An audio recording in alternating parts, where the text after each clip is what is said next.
Please welcome Girls Gone Bible, Angela Halili and Ariel Reitzma to the stage to lead us in an opening prayer.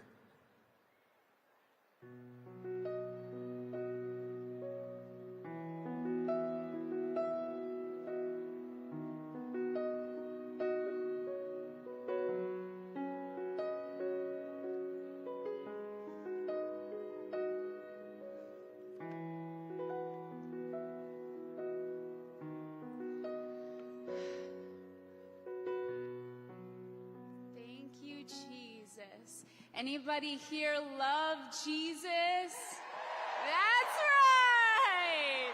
Yes! God, thank you. Thank you, Jesus. Thank you, Jesus, for today. Seriously. God, we thank you.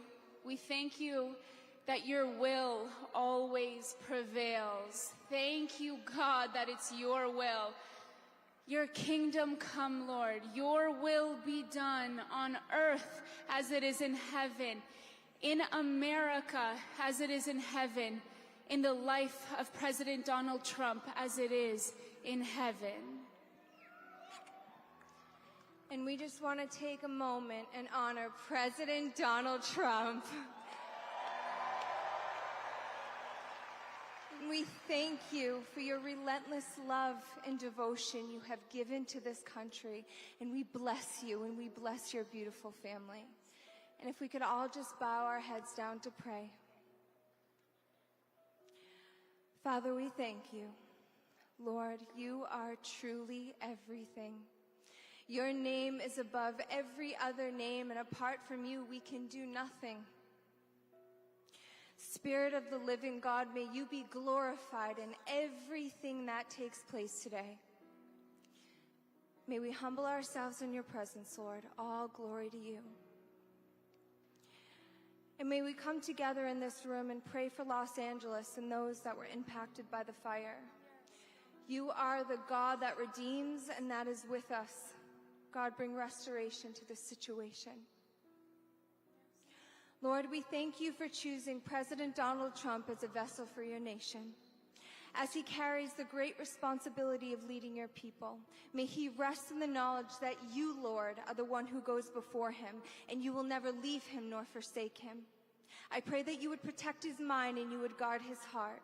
I pray that you would place a shield around our president, his family, and upon this nation, that when opposition comes his way, may you provide angelic protection wherever he goes.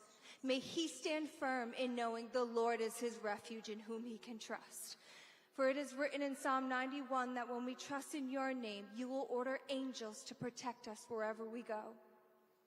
Lord, we pray that it would be your power and your wisdom that would guide every decision and be the foundation of this nation. I pray that it would be your spirit that rests upon President Donald Trump, the spirit of wisdom and understanding, the spirit of counsel and might, the spirit of knowledge and the fear of the Lord. Yes.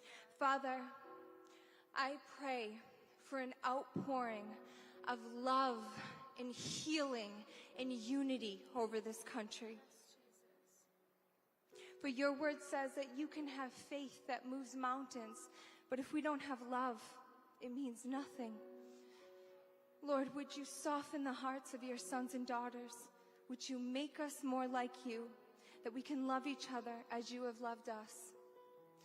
Lord, I come boldly to the throne of grace, and I pray for a revival in this nation, that we would get back to the heart of the matter, and that is you, Jesus, the Prince of Peace, the one who humbly laid down his life for us and calls us to lay down our lives for one another. May that be the very foundation of this nation. President Donald Trump, we say that you will succeed and America will yet again prosper. May you manifest in the brightest of colors, and may your reign be righteous. In Jesus' mighty name. Yes! Yes.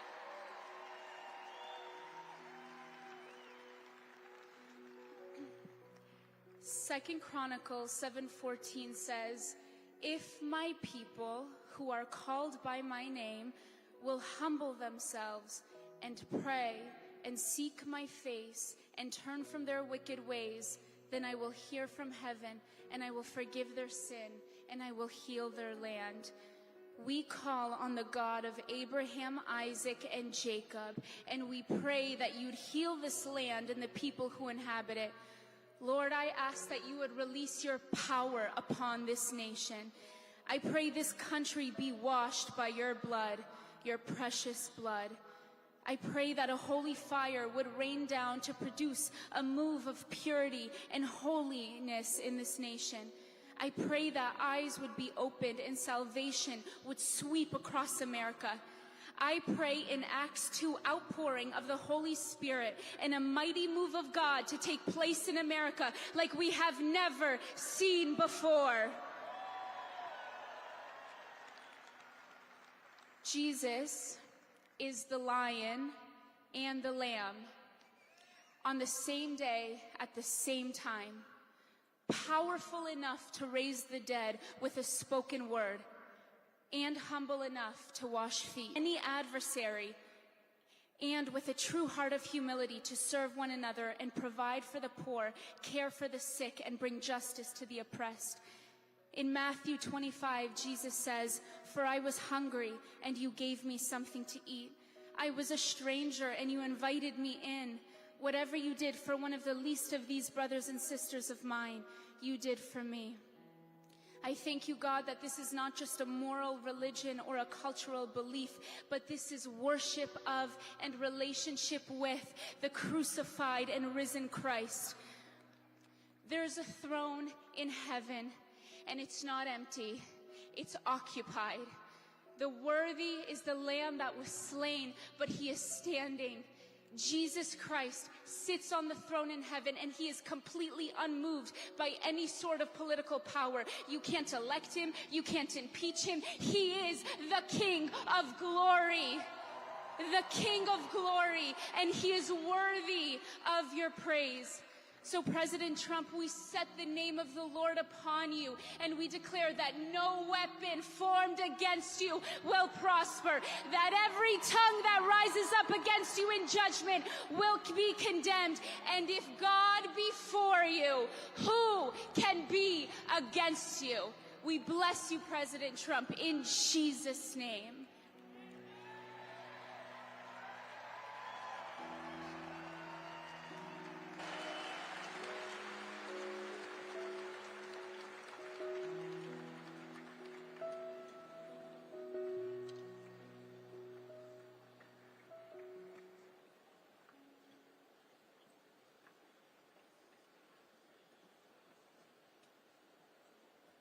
Please welcome to the stage American musician and singer-songwriter, Kid Rock.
Come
Witkoff, head on up to Washington, D.C. and play a little rock and roll.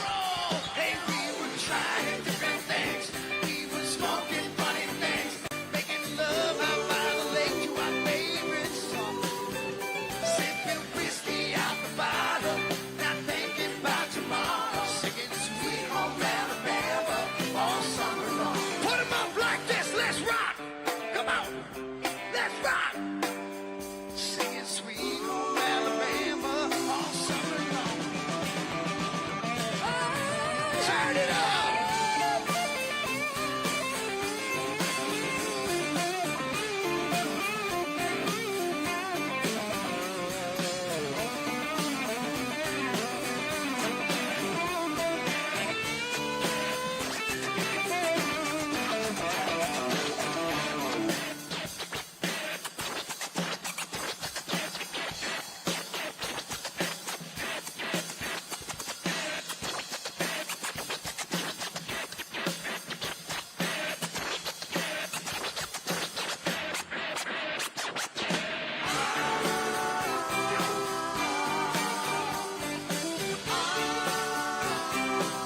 Bring it down.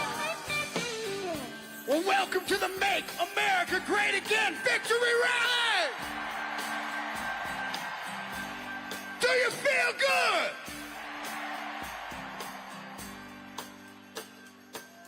I have but one question for you.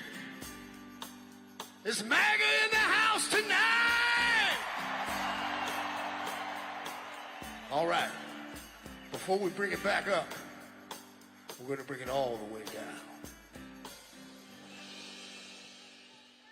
Now nothing seems as strange as when the leaves began to change, or how we thought those days would never end. But sometimes I hear that song and I start to sing along. You think, man, I'd love to see that girl again. Well, I'd love to see that girl again. And we were trying different things. We were smoking funny things, making love out by the lake to our favorite song. Sipping whiskey out the bottle, not thinking about tomorrow. Singing Sweet Home Alabama all summer long. Hey, we were trying different things. We were smoking funny things, making love out by the lake to our favorite songs. Sipping whiskey out the bottle, not thinking about tomorrow. Singing Sweet Home Alabama all summer long. Singing what? Sweet Home Alabama all summer long. Say what? Sweet Home Alabama all Come on, give me a good one.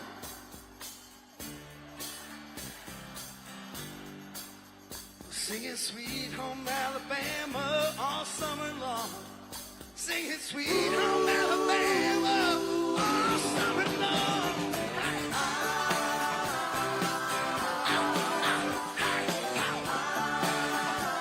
Singing about Sweet Home Alabama, yeah.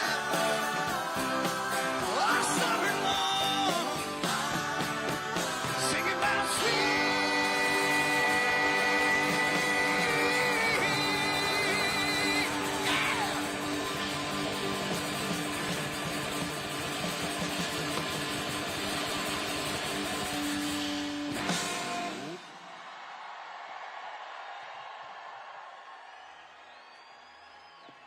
Hello, everyone. I love you all. I know you're having a great time at the Kid Rock concert tonight. Quite frankly, he's amazing. All of you in attendance are the true backbone of our great country, hardworking, God-fearing, rock and roll patriots. Bob is truly one of the greatest entertainers of our time.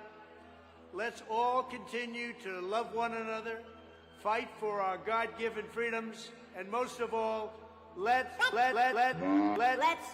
make America rock, rock, rock, rock, rock. Let's make America rock. We the people, in all we do, reserve the right to scream, screw you! Hey, yeah. Hey, yeah. Wear your mask, take your pills, now a whole generation nation's mentally ill. Hey, yeah. Hey, yeah. But COVID's near, it's coming to town. We gotta act quick, shut our borders down. Joe Biden does, the media embraces. Big Doc does it, and they call it racist. Let's go, Brandon. Let's go, Brandon. Let's go, Brandon. Standing up and standing tall, 'cause it's all for one, and it's one for all, all. We the people.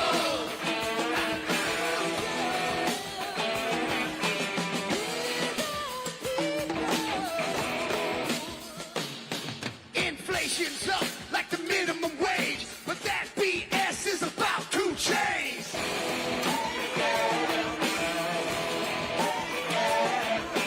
Check the stats, stop throwing stones, and straighten up, sucker, 'cause daddy's home.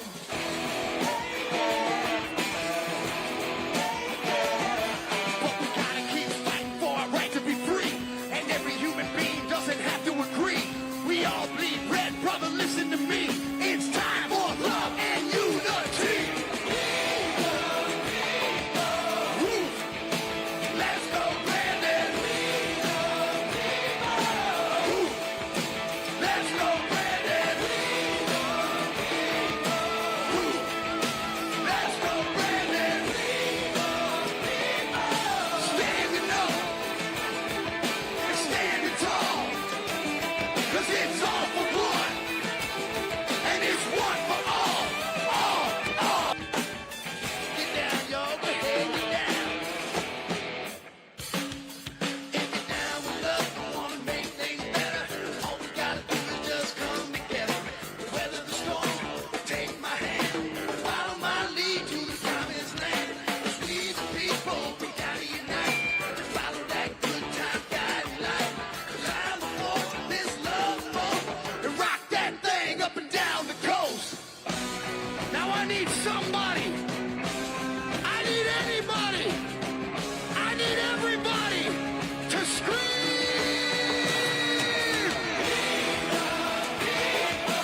Woo. Let's go, Brandon. Woo. Let's go, Brandon. Woo. Let's go, Brandon. Standing up and standing tall, 'cause it's all for one, and it's one for all.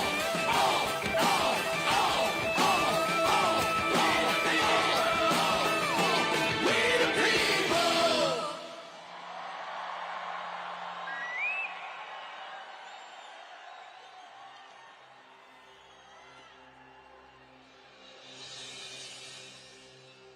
If there's one thing I want you to take away from this show tonight, it's not a t-shirt or the ringing in your ears from your favorite song.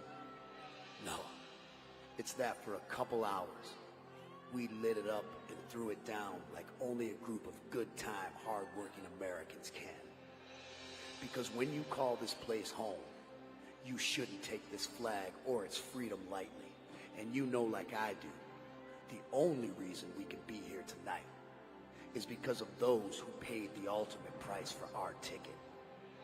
Those who put their necks on the line to watch our backs, day in and day out, from sea to shining sea. And not a day goes by when we're not reminded that the only reason any of us can do what we do is because of the courage of those who care enough to leave their homes behind, who head out to make sure they come back to a country as great as they left. And they don't give a damn about what went down in a voting booth on election day.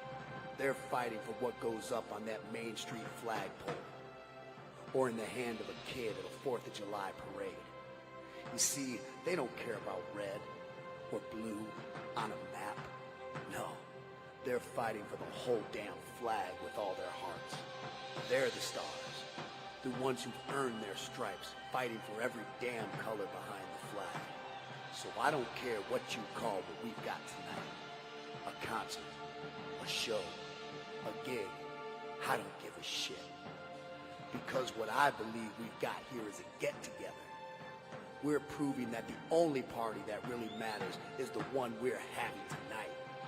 And it's been brought to you by those who fought for the home of the brave, thousands of miles from theirs.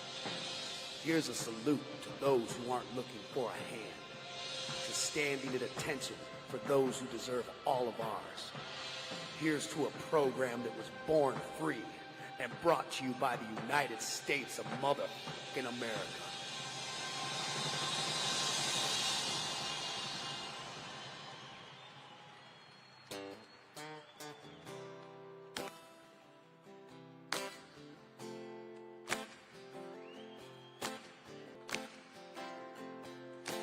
Midnight riding in my old two-seater, rolling down the boulevard. Headlights shining on rusty fences as I pass the rail yard. Black leather jacket on a Friday night, fire up the lighter and a lucky strike. Radio saying take a walk on a wild side. It has got me feeling like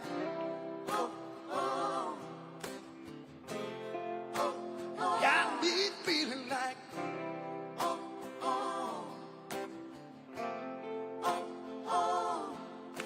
and go wide open, it's a pedal down kind of theme.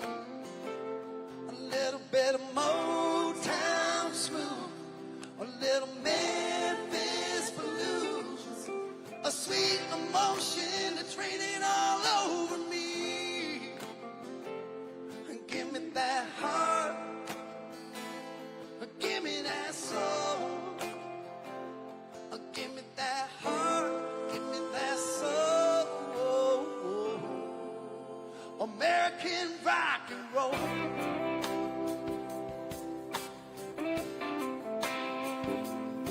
I can see the banner on the courthouse flying, proud red, white, and blue. I can see her waving on the corner, smiling, cause it feels just like I do. Now she's sitting right next to me. Everything's how it ought to be, being young in the land of the free. Yeah, she's got me feeling, she got me feeling like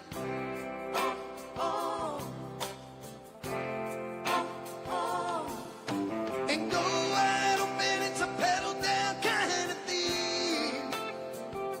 A little bit of folk song blues, a little gangster smooth, a sweet emotion, it's raining all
We just came to get on down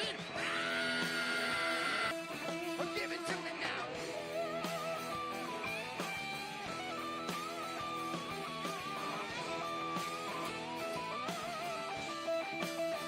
Let me hear you say yeah.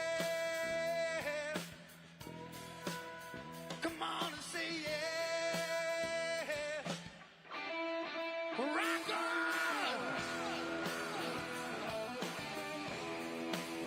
Where my people at?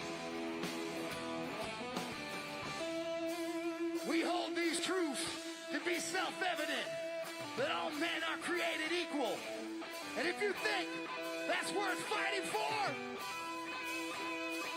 then say fight, fight, fight, fight, fight, fight, fight, fight, fight, fight. Woo! Got you on the check.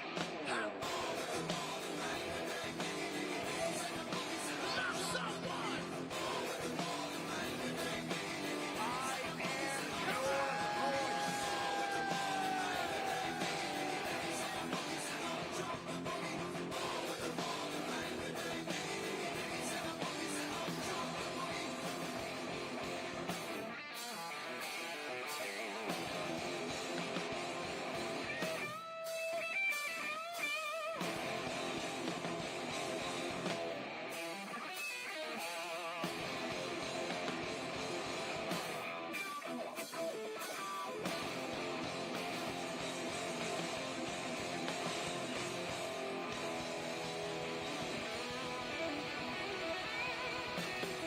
Thank you so much.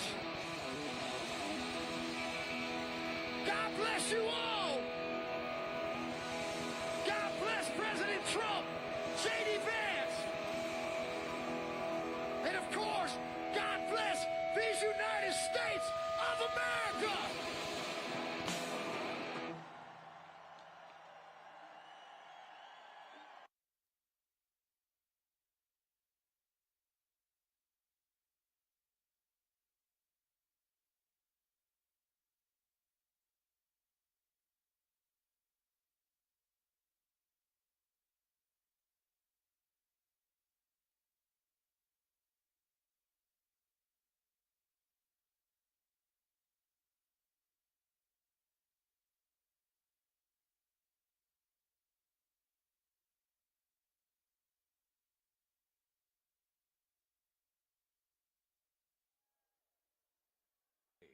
And American singer and songwriter Justin Quiles.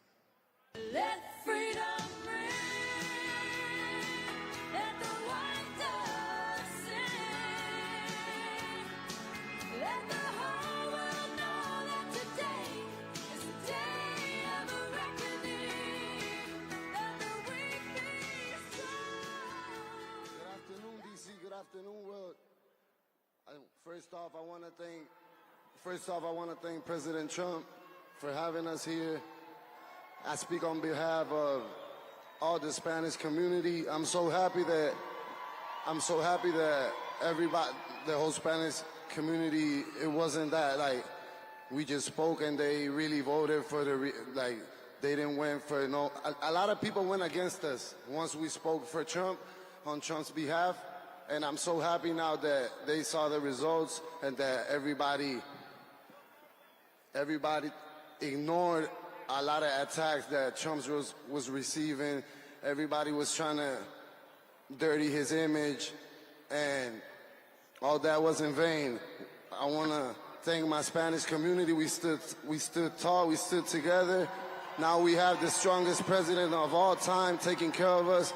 I know this 4 years is going to be one hell of a run. I know he's going to do a lot of great things for the whole Spanish community, especially we're going to make America great again.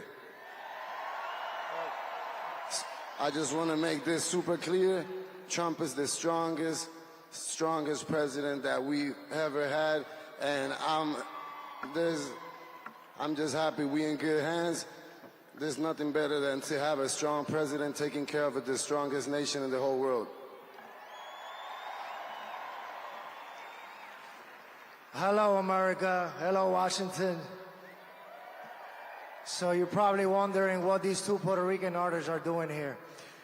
Well, it all started in Georgetown, Pennsylvania, during the president's campaign, where we show our support to the president and made sure our Latino community came through and showed lots of love to Mr. President Trump so we could get that W. I'm glad to be here just like everybody else up here. I always say I love President Trump because he's not a puppet, you know? I love that about him. And this was my first time voting for any president in the United States, so, you know, first time voter, so I'm glad I gave that vote to Mr. Trump, and me and Anuel AA are here supporting. Que viva Puerto Rico, and let's make America great again! Congratulations, President Trump.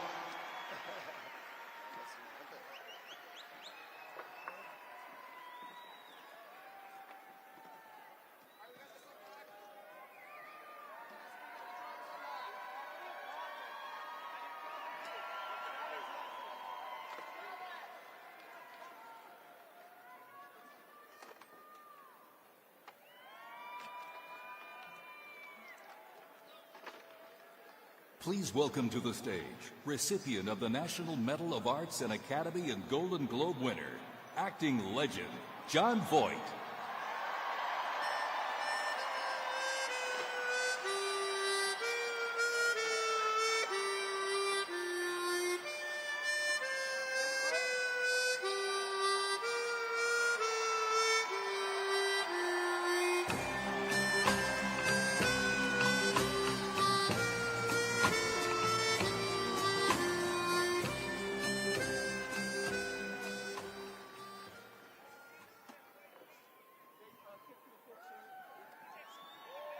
Hi, everybody.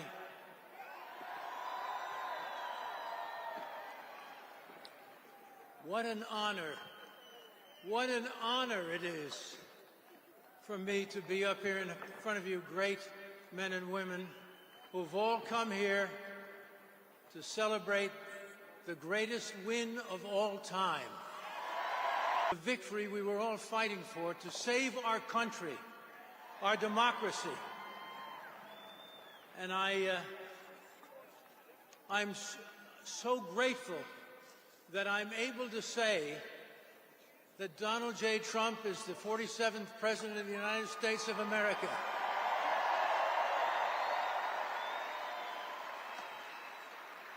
And now he will make America thrive again. He will make America great again, safe again. And we, the people, will honor our flag again. The red, white, and the blue, and for which it stands, one nation under God, with liberty and justice for all.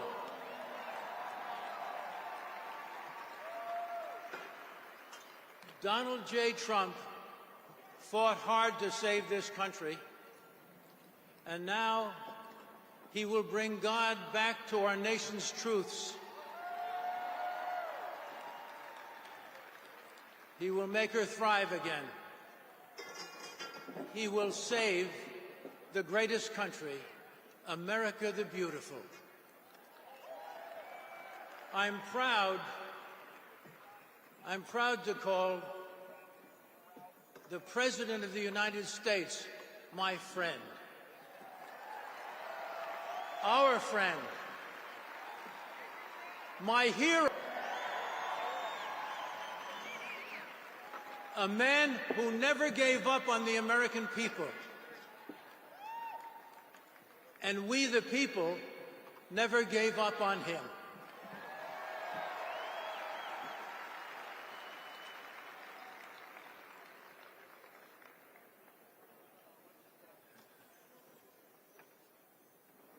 God bless Donald Trump. And may God watch over him, and may he be sworn into the White House with the blessings of the Almighty. God bless God bless everybody. It's great to be with you. Much love. I love you.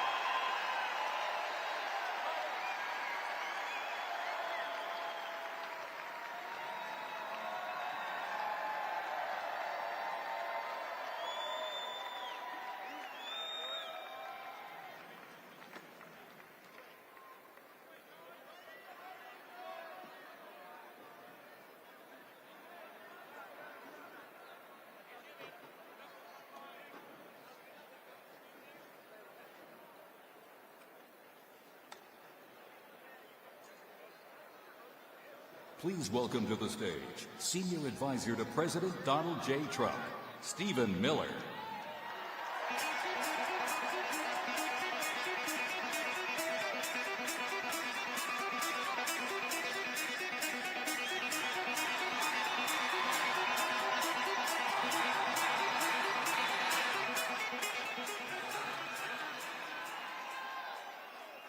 In just one more day,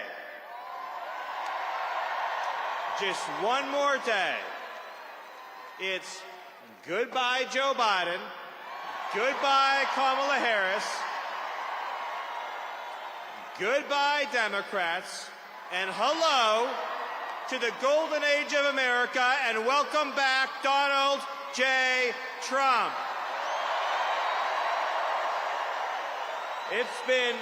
It's been 4 long years.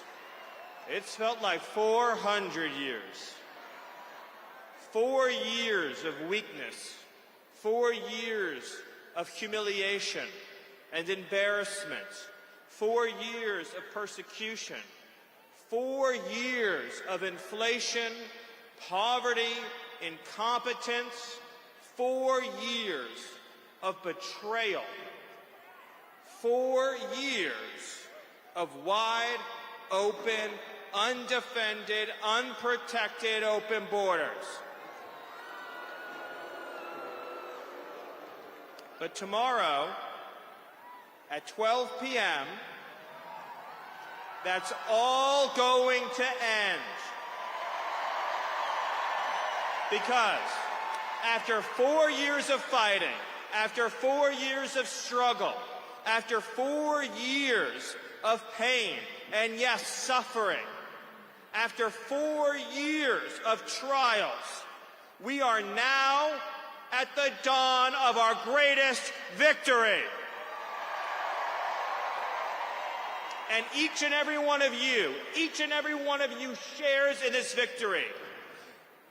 Your hopes, your dreams, your sweat, your sacrifice, your devotion, and those of millions of patriots around this country has delivered America to this moment where we can proudly say that the 47th President of the United States is Donald J. Trump. And the Vice President of the United States is J.D. Vance. America, ladies and gentlemen, is about to become strong again. It's about to become proud again. It's about to become free again.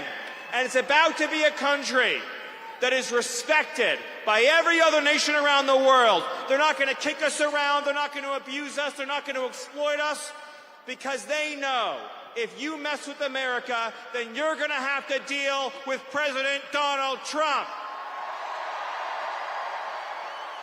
And Donald Trump will never apologize for this country. Donald Trump will never, ever, ever allow other countries to dictate to us, to tell us how to run our economy, to tell us how to police our borders.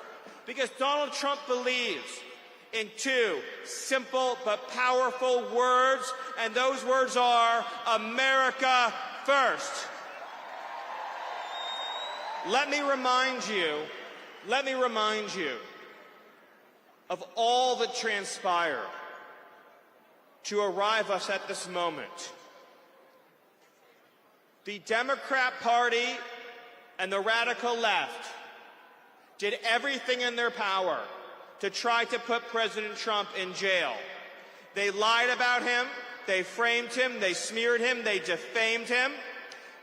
They indicted him, they tried to imprison him and to take away his freedom, to take away his family, to take away his business, to take away your voice, your future, to take away your hopes, your dreams, your government, your country. And Donald Trump nearly lost his life on a stage in Butler, Pennsylvania, and then again a few short weeks later. And no matter what they threw at him, no matter the danger, no matter the horrors, no matter the abuse, no matter the corruption, the persecution, no matter how much the broken system tried to stop that man, he would not be stopped. Because he has always been fighting for you. He has always been fighting for all of us. And what is that going to look like come Monday afternoon? It's going to mean an executive order ending the border invasion, sending the illegals home, and taking America back. It's going to mean the eradication of the criminal cartels and the foreign gangs who are preying on our people. And it's going to mean justice for every American citizen who has lost a loved one to an illegal alien. It's going to mean justice for Laken Riley. It's going to mean justice for Jocelyn Nungary. It's going to mean justice for every precious soul stolen from us by Joe Biden's open border. Accountability is coming. Justice is coming. The whole federal bureaucracy is about to learn that they don't work for themselves, they work for you, they work for President Trump, and they work for the American people. We are about to get our country back and our democracy back. And we are about to have a government at every level that is fighting for you, your family, and your future, lowering the cost of living, lowering the cost of health care, defeating inflation, getting criminal thugs off our streets and behind bars so that our kids can live in safety. We're not going to walk over piles of needles to take our kids to the park. And we're not going to let the radical left indoctrinate our children into believing there's 435 genders. Because President Trump knows there are men and there are women. And it is not up to you whether you're a man or a woman. That's a decision that's made by God, and it can't be changed.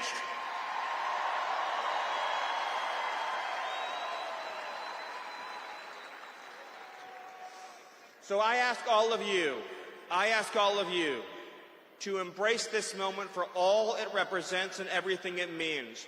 It's about the triumph of the everyday citizen over a corrupt and broken system.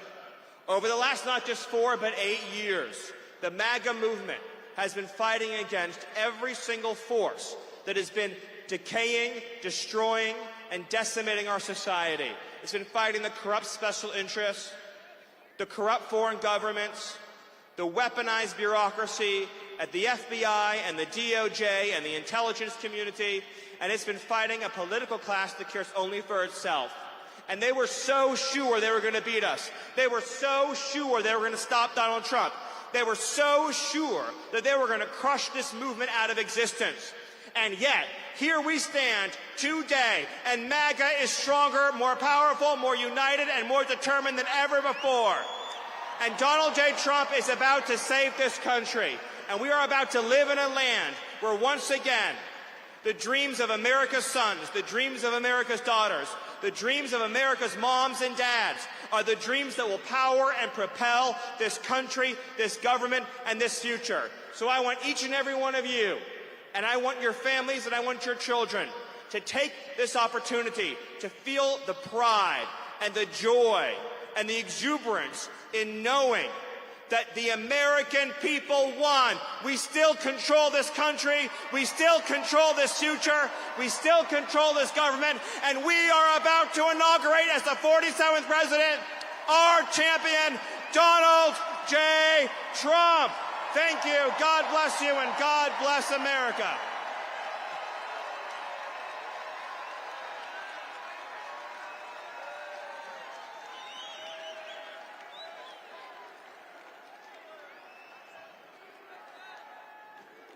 Please welcome to the stage journalist, political commentator, media personality, and host of The Megyn Kelly Show, Megyn Kelly.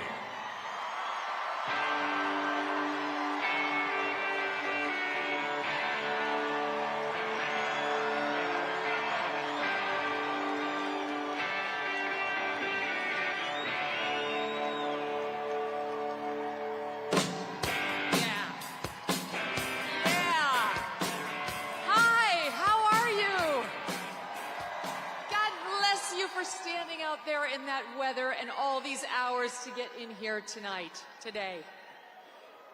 As Stephen Miller said, we have 20 hours until our long national nightmare is over.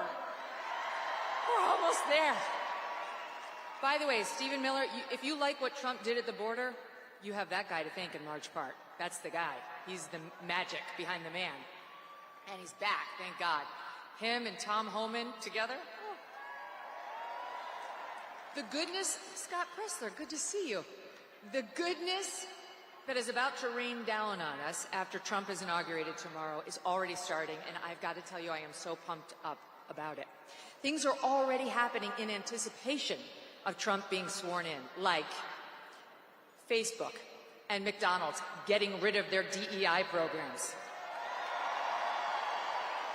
Good for you, McDonald's workers. Looking at you, Kamala Harris. Really? No, not really. Wasn't true.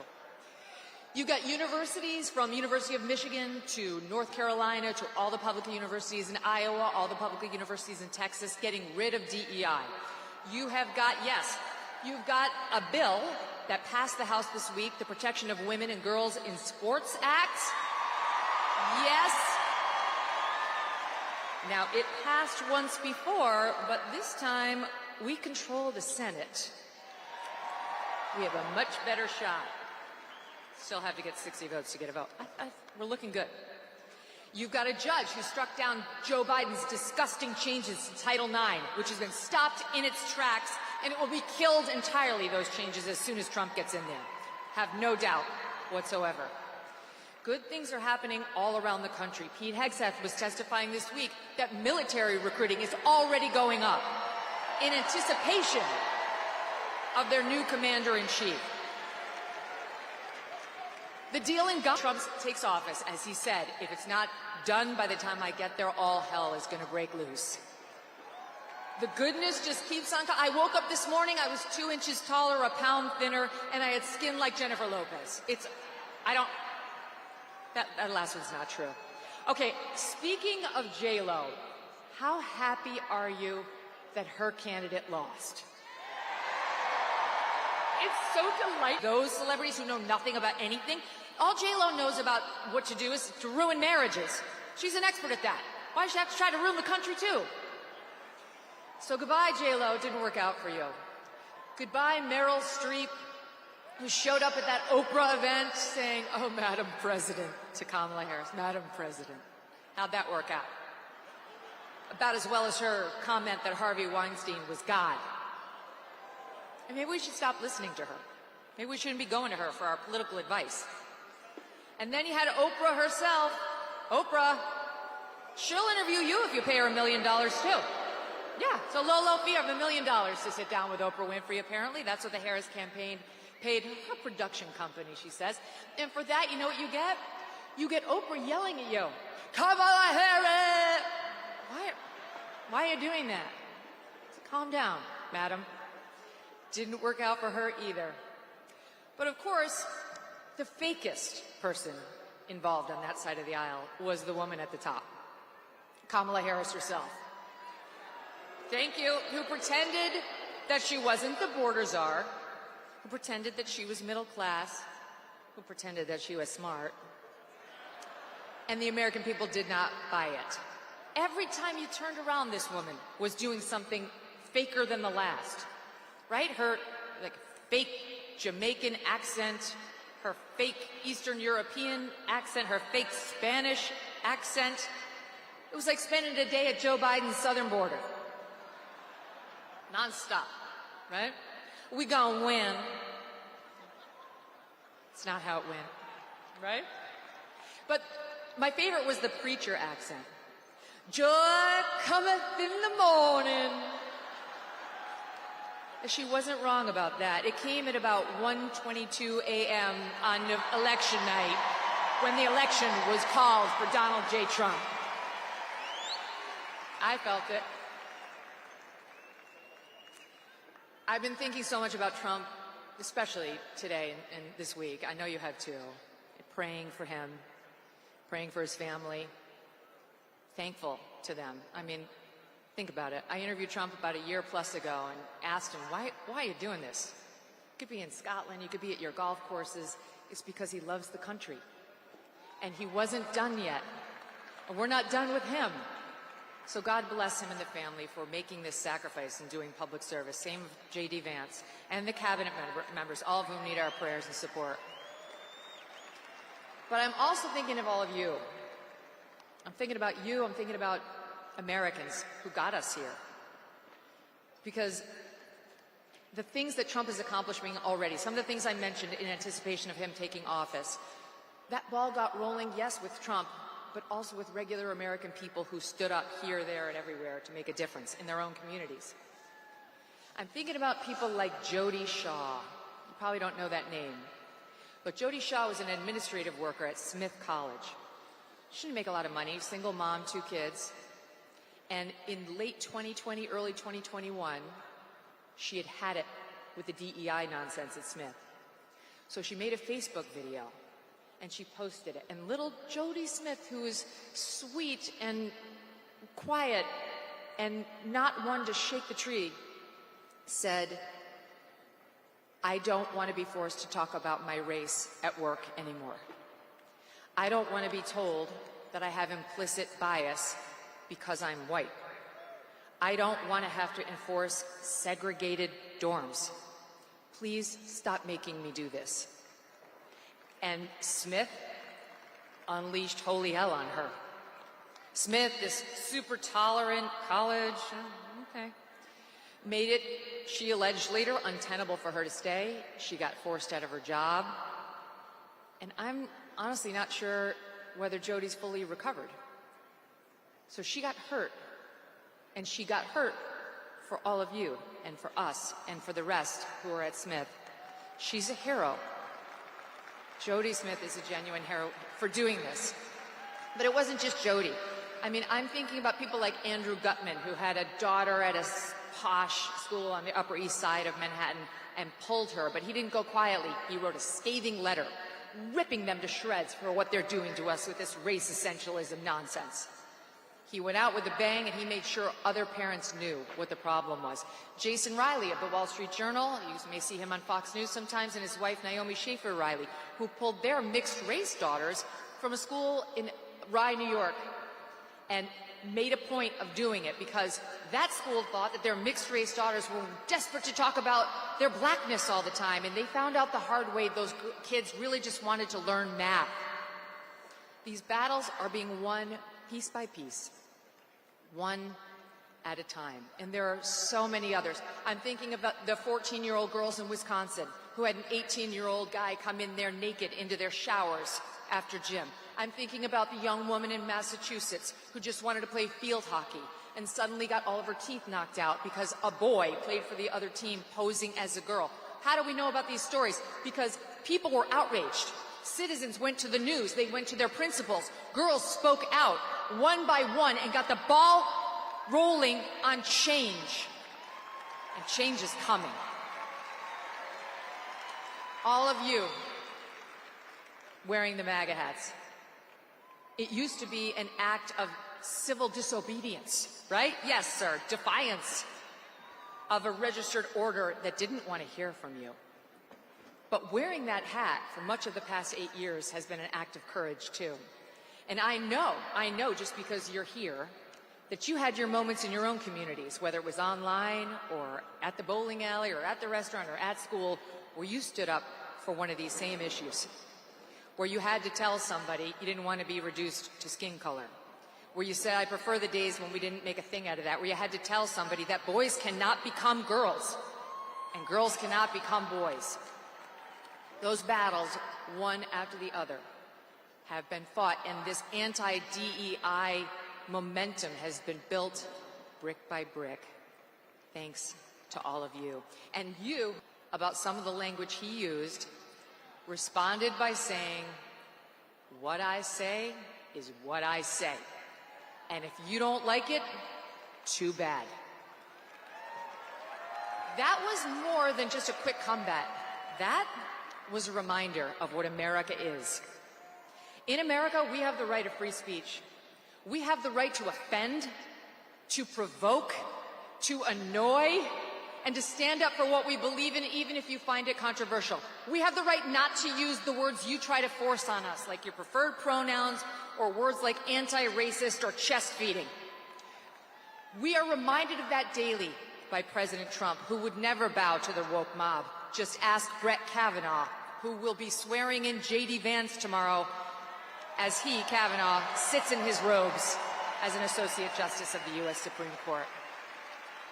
So I thank all of you for being part of the Trump movement and for bringing these reminder before I go.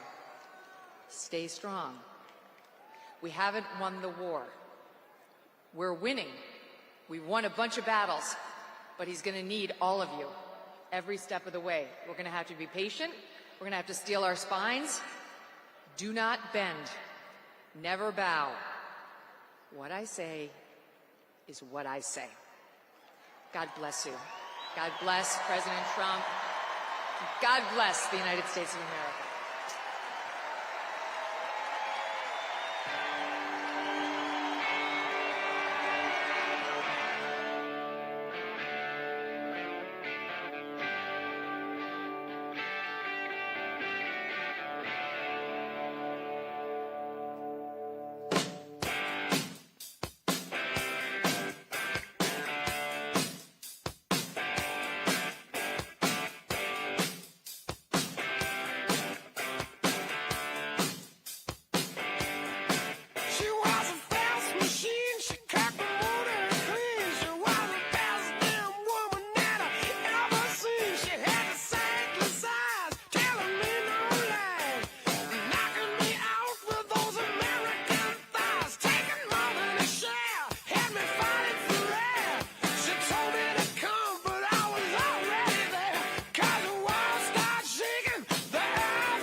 Please welcome to the stage, founder of the Witkoff Group and the next special envoy to the Middle East, Steve Witkoff.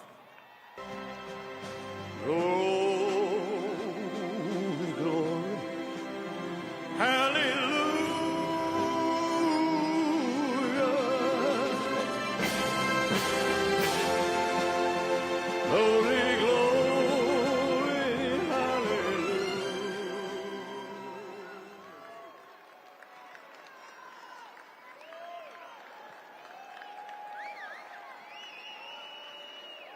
Good evening, everybody.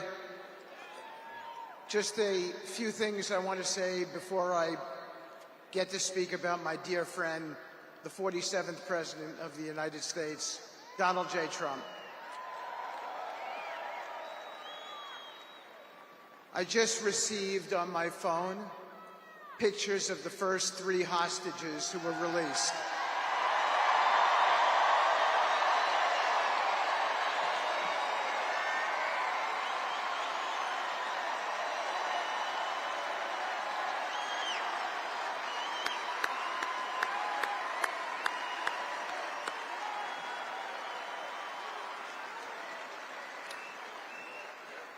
We had a great team, but it doesn't happen without Donald J. Trump. The President was responsible for this release, and we all owe him a debt of gratitude, as do all the families. Mr. President, distinguished guests, and my fellow Americans, today we celebrate not just the inauguration of President Donald J. Trump, but the enduring values of American strength and leadership and the vision that he represents. Over the years, I have had the privilege of witnessing firsthand the qualities that define President Trump, not just as a leader, but as a man. His determination to protect the interests of the American people, his bold approach to solving problems, and his relentless pursuit of progress have defined his presidency and inspired millions across the globe. President Trump has always understood that leadership is not about following trends, but about charting a new course. In the face of immense challenges, he has consistently stood firm, driven by a deep belief in the potential of America and its people. Today, his leadership extends beyond our borders, influencing the world in ways that reflect the best of our ideals. Nowhere is this more evident than in the Middle East. Under President Trump's guidance, the Abraham Accords have transformed a region long defined by conflict. These historic agreements have brought together nations that once stood divided, fostering cooperation, trade, and understanding. The Accords are a testament to the President's belief that peace is achievable when we approach challenges with strength, clarity, and a shared vision for the future. As the Special Envoy to the Middle East, it is my honor to carry forward this mission on behalf of the President. Thank you. The work we do in this region is not just about diplomacy. It is about creating a legacy of hope, stability, and opportunity. The Middle East is home to extraordinary potential, and through President Trump's leadership, we are unlocking that potential in ways that benefit the region and the entire world. President Trump's achievements are not just a reflection of his policies, but of his core principles. He has always stood for religious freedom, human dignity, and the belief that every individual deserves the chance to succeed. His efforts have strengthened alliances, encouraged economic growth, and ensured that America remains a trusted partner on the global stage. Mr. President, your vision for the Middle East is a reminder that true leadership is about results. You have shown in the face of skepticism, progress is possible when we approach challenges with boldness and resolve. The Abraham Accords are not just agreements. They are a blueprint for a future where peace is not the exception, but is the expectation. As we look ahead, the challenges remain significant, but so do the opportunities. Under your leadership, Mr. President, we will continue to expand the circle of peace. This is a cause worthy of our efforts, and I am deeply honored to play a role in advancing your vision. I am reminded of the words of Abraham Lincoln, who said, "I am a firm believer in the people. If given the truth, they can be depended upon to meet any national crisis. The great point is to bring them the real facts." Mr. President, you have always trusted the American people with the truth, even when it has been difficult. And you have reminded us all that through honesty, strength, and determination, no challenge is too great. Today we begin a new chapter under your leadership. It is a chapter defined by hope and unity and the belief that America's best days are still ahead. Together we will continue to build on the foundations you have laid, ensuring that your vision for a stronger, safer, and more prosperous world becomes a reality. May God bless you, Mr. President. May God bless the United States of America. And may he guide us all in the pursuit of peace and progress. Thank you. Thank you.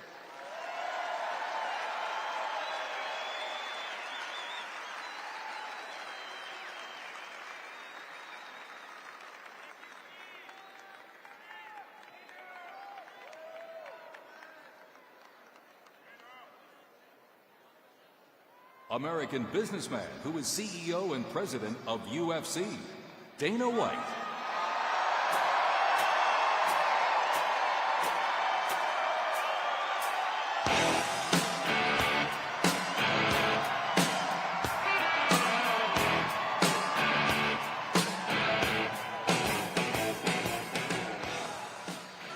Ladies and gentlemen, good afternoon. I am honored to be here to celebrate President Trump's historic victory. He didn't just win this election, he won it in dominant fashion. With record numbers of Americans from all walks of life.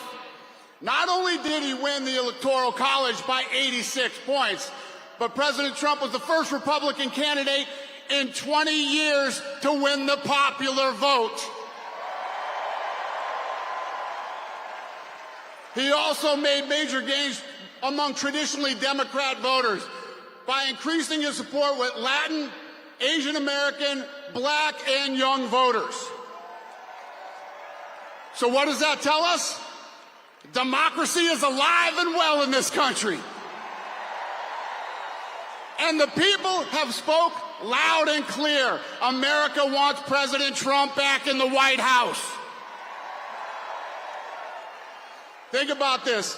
Winning this election after everything that's happened over the last few years is an amazing achievement and an incredible comeback story.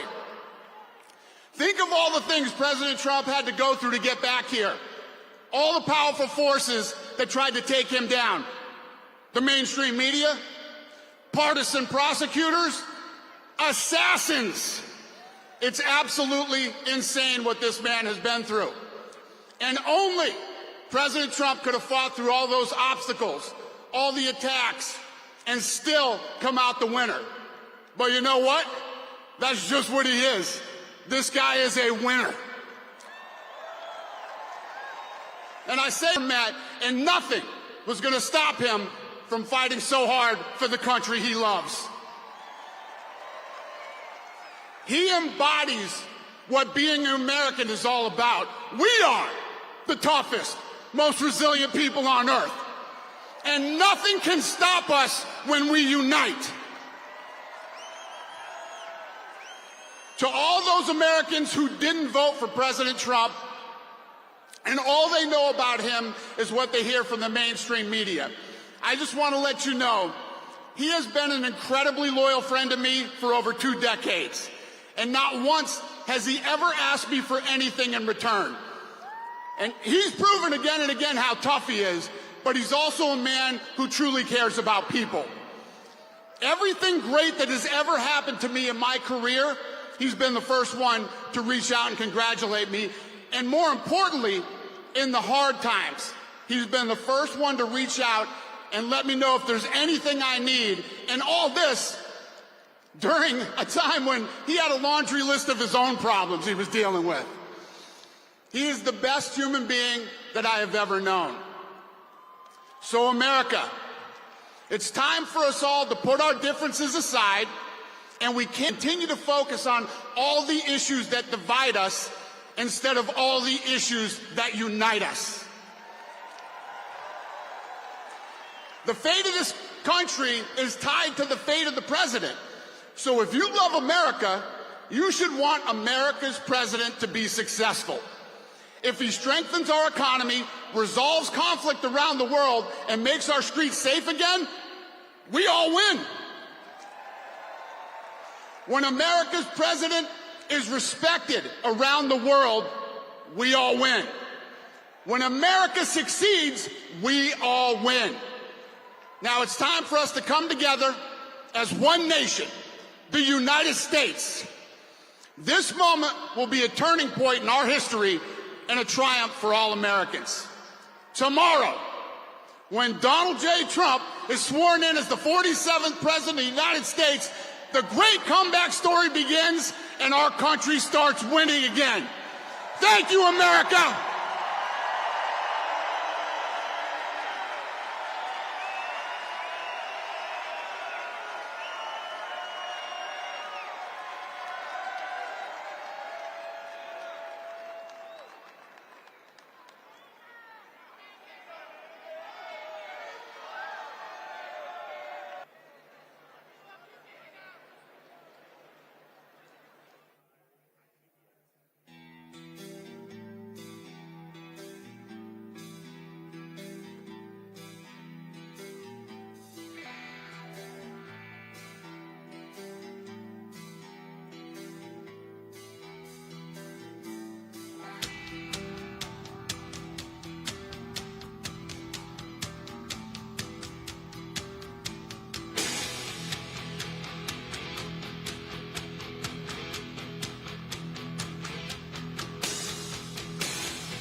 Please welcome to the stage members of the First Family, Don Jr., Eric, and Laura Trump.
We love you, Washington, D.C. So we have two little monsters here that want to do something very special. They want to do the Pledge of Allegiance, which they do every single night. You guys want to take it away? Yeah. I pledge allegiance to the flag of the United States of America and to the republic for which it stands, one nation, under God, indivisible, with liberty and justice for all.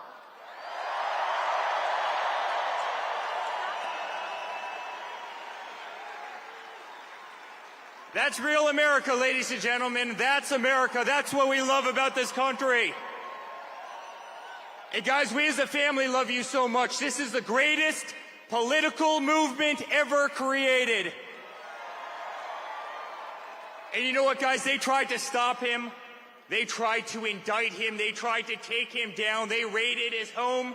They went after his children. They tried to bankrupt him. They tried to imprison him. They did everything they could to stop this movement, and they failed. And here we are in Washington, D.C. on this beautiful day, and Donald J. Trump is about to take back the White House.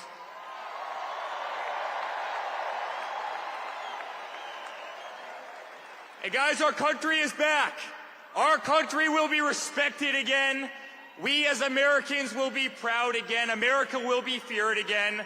We are going to have the greatest nation on earth. The nonsense ends. The bullshit ends right now. We love you.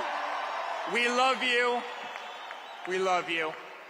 Thank you for having me be such a big part of this journey. I'll truly never, ever forget it. Thank you, guys. We love you. Ladies and gentlemen, less than 24 hours from now, we will call Donald Trump President of the United States of America.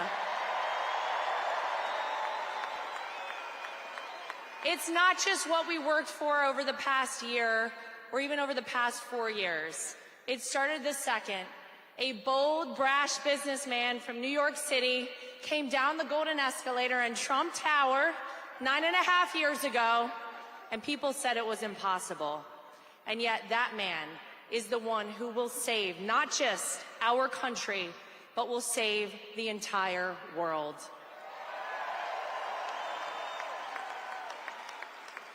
And so I just want to quickly say thank you. Thank you guys for continuing, despite all you heard out there, to believe in Donald Trump, to stand by our family throughout this fight. Thank you for trusting me to be your co-chair of the Republican National Committee. I hope I did you proud. I made promises all over this country when I went and spoke, and I said, you're not going to cheat in this election. And they got upset when I said something around the lines of, if you are a person who wants to cheat in our election, we will find you, we will track you down, and we will prosecute you to the full extent of the law. So I said it louder next time. And this was a free, fair, and transparent election. And if there's one thing I am proud of, it's that we restored the American people's faith in our electoral system this election in 2024. We didn't do it alone. I see someone directly in front of me, Scott Pressler, who helped on that front as well. We love you, Scott. But thank you, guys. This has been the honor of all of our lifetimes, to be here and fight alongside of all of you to save this country. The dawn of the golden era of America is tomorrow, right here, starting in Washington, D.C. God bless you guys. We love you. And we are almost there, folks. Thank you, guys. Hello, America! I have to ask, has anyone ever been this excited for Monday morning to roll around? It's like Christmas, Easter, Hanukkah, Kwanzaa, my birthday, all wrapped up into one special day where we can take back our country once and for all.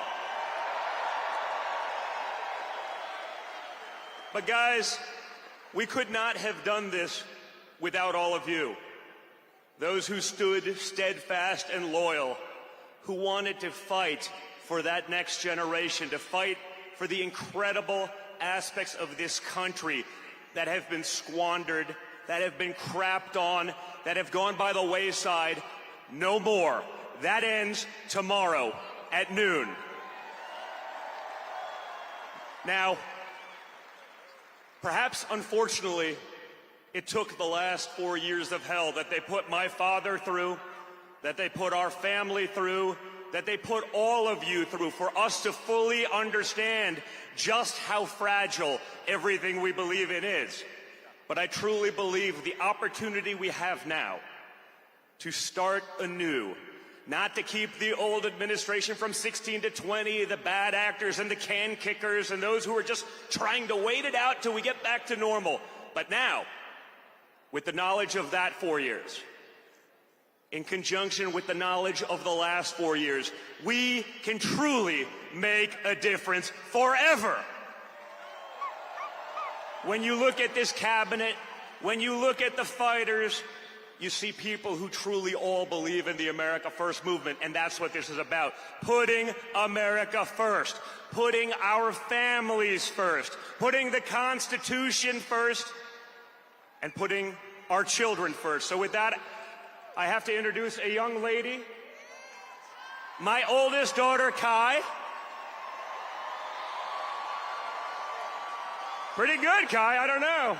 With that kind of applause in the Trump family, it creates some problems. But she was with me.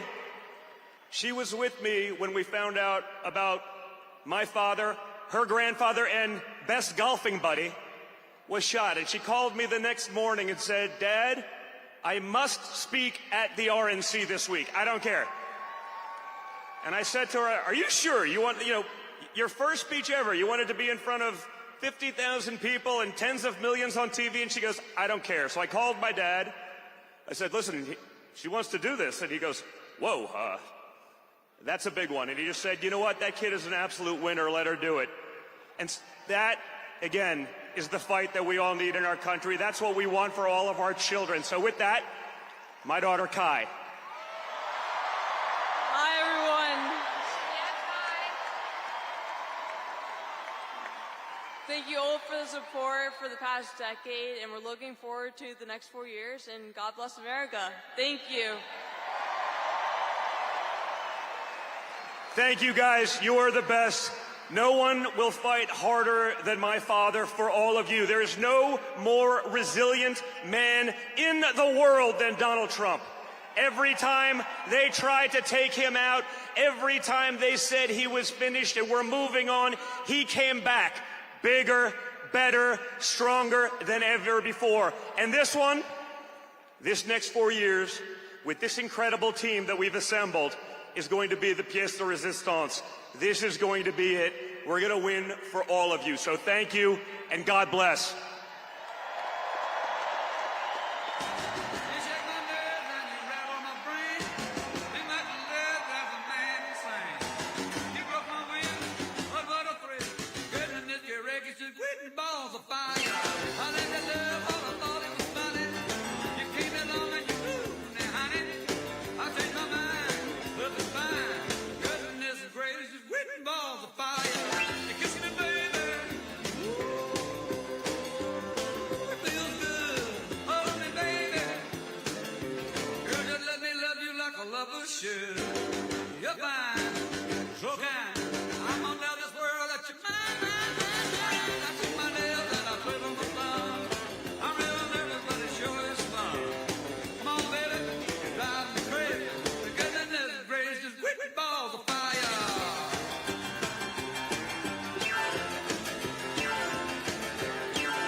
Yeah, you can be the greatest, you can be the best. You can be the King Kong banging on your chest. You can beat the world, you can beat the war. You can talk to God, go banging on his door. You can throw your hands up, you can beat the clock. Yeah. You can move a mountain, you can break rocks. You can be a master, don't wait for luck. Dedicate yourself and you go find yourself. Standing in the Hall of Fame. Yeah. And the world's gonna know your name. Yeah. Cause you burn with the burning flame. Yeah. And the world's gonna know your name. Yeah. And you'll be on the walls of the Hall of Fame. You can go the distance, you can run the mile. You can walk straight through hell with a smile. You could be the hero, you can get the gold. Breaking all the records they thought never could be broke. Yeah, do it for your people, do it for your pride. And you're never gonna know if you never even try. Do it for your country, do it for your name. Cause there's gonna be a day when you're standing in the Hall of Fame. Yeah. And the world's gonna know your name. Yeah. Cause you burn with the burning flame. Yeah. And the world's gonna know your name. Yeah. And you'll be on the walls of the Hall of Fame. Be a champion. Be a champion. Be a champion. Be a champion. In the walls of the Hall of Fame. Be students, be teachers, be politicians, be preachers. Yeah. Be believers, be leaders, be astronauts, be champions, be truth seekers. Be students, be teachers, be politicians, be preachers, yeah. Be believers, be leaders, be astronauts, be champions. Standing in the Hall of Fame.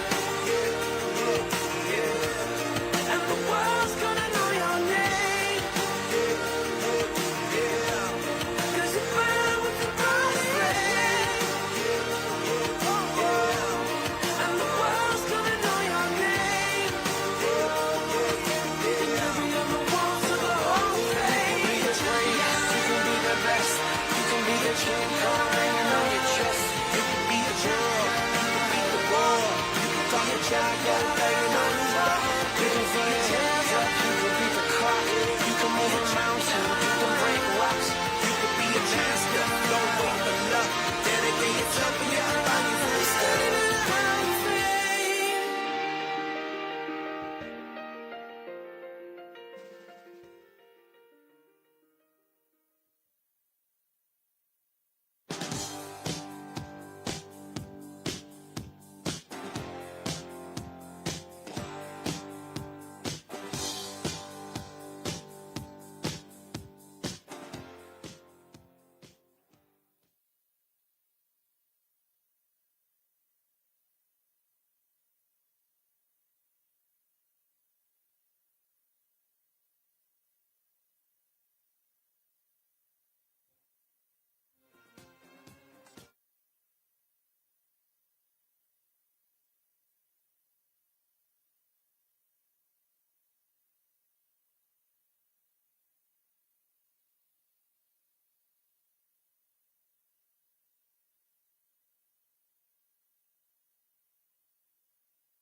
We're caught in a trap.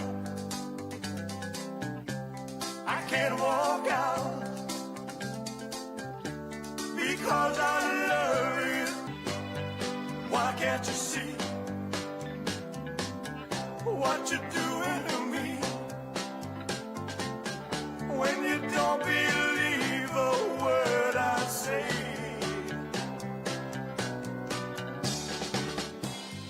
We can't go on together with suspicion.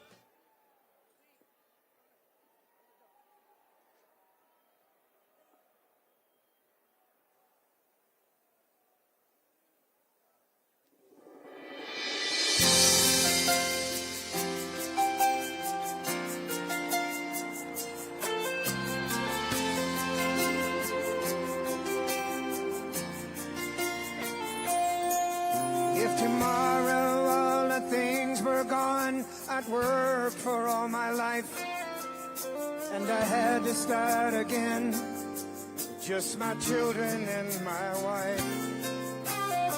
Thank my lucky stars to be living away, and I'm proud to be an American, where at least I know I'm free. And I won't forget the men who died, who gave that right to me. And I gladly stand up next to you and defend her still today. 'Cause there ain't no doubt I love this land. God bless the USA. Ladies and gentlemen, President Donald J. Trump.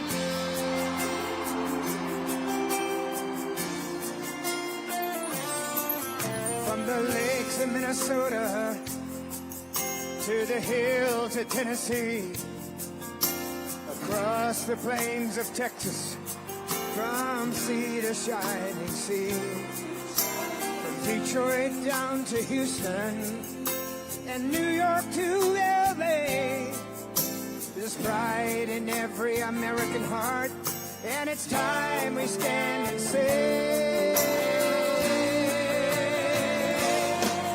that I'm proud to be an American, where at least I know I'm free.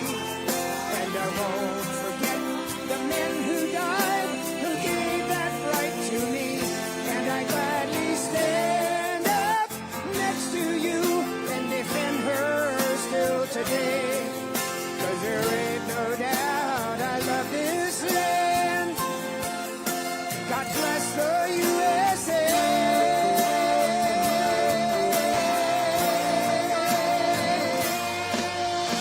And I'm proud to be an American, where at least I know I'm free. And I won't forget the men who died, who gave that right to me. And I gladly stand up next to you and defend her still today. 'Cause there ain't no doubt I love this land. God bless the USA.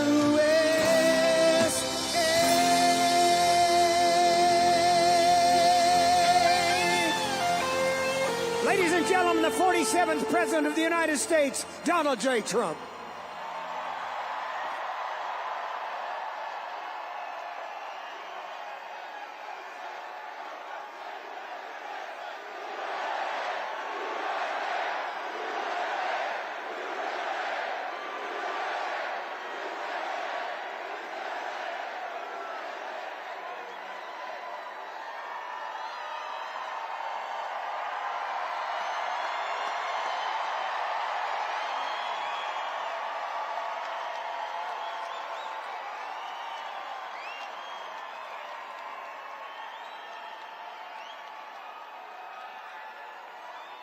Well, thank you very much. Thank you. Thank you very much. We won. We won.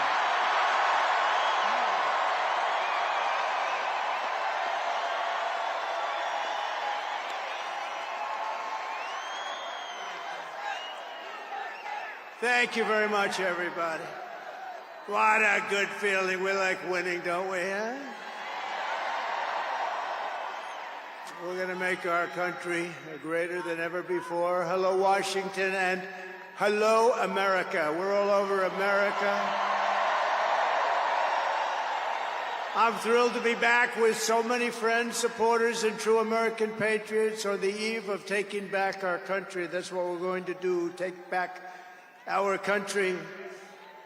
Tomorrow at noon, the curtain closes on 4 long years of American decline, and we begin a brand new day of American strength and prosperity, dignity and pride.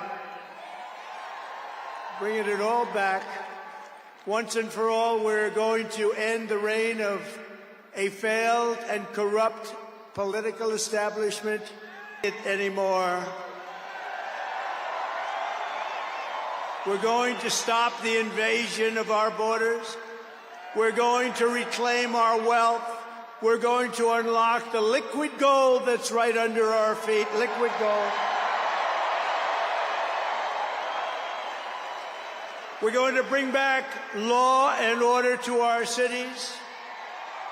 We're going to restore patriotism to our schools, get radical left, woke ideologies the hell out of our military and out of our government.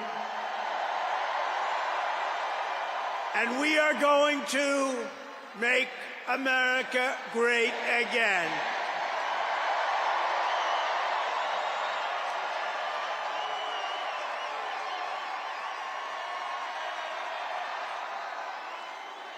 I want to thank the tens of thousands of incredible men and women who have come from all over the nation to take part in this very special moment. And I just heard in watching some of the coverage that there are rallies like this taking place all over the country. People are happy. People are happy. It's been a long time. None of this would have been possible without you and the millions of hardworking citizens who have joined our cause. You know, right over there, just noticed a group of beautiful ladies, beautiful women from North Carolina, right here, too.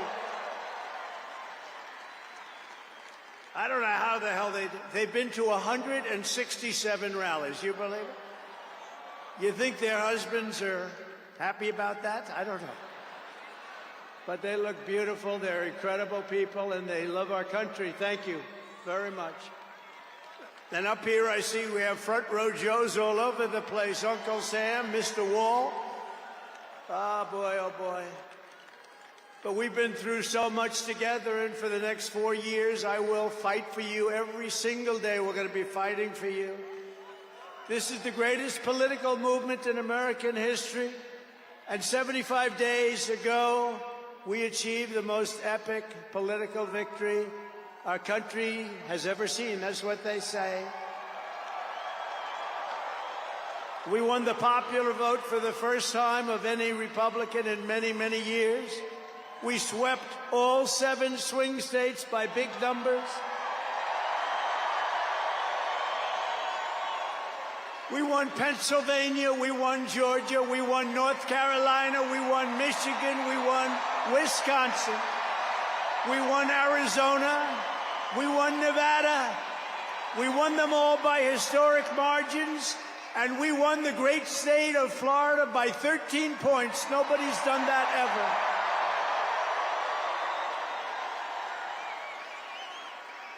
And a record that will never be broken. All 50 states shifted toward the Republican Party, the first time that that's ever happened. All 50 states. We won the largest number of African-American voters in Republican Party history.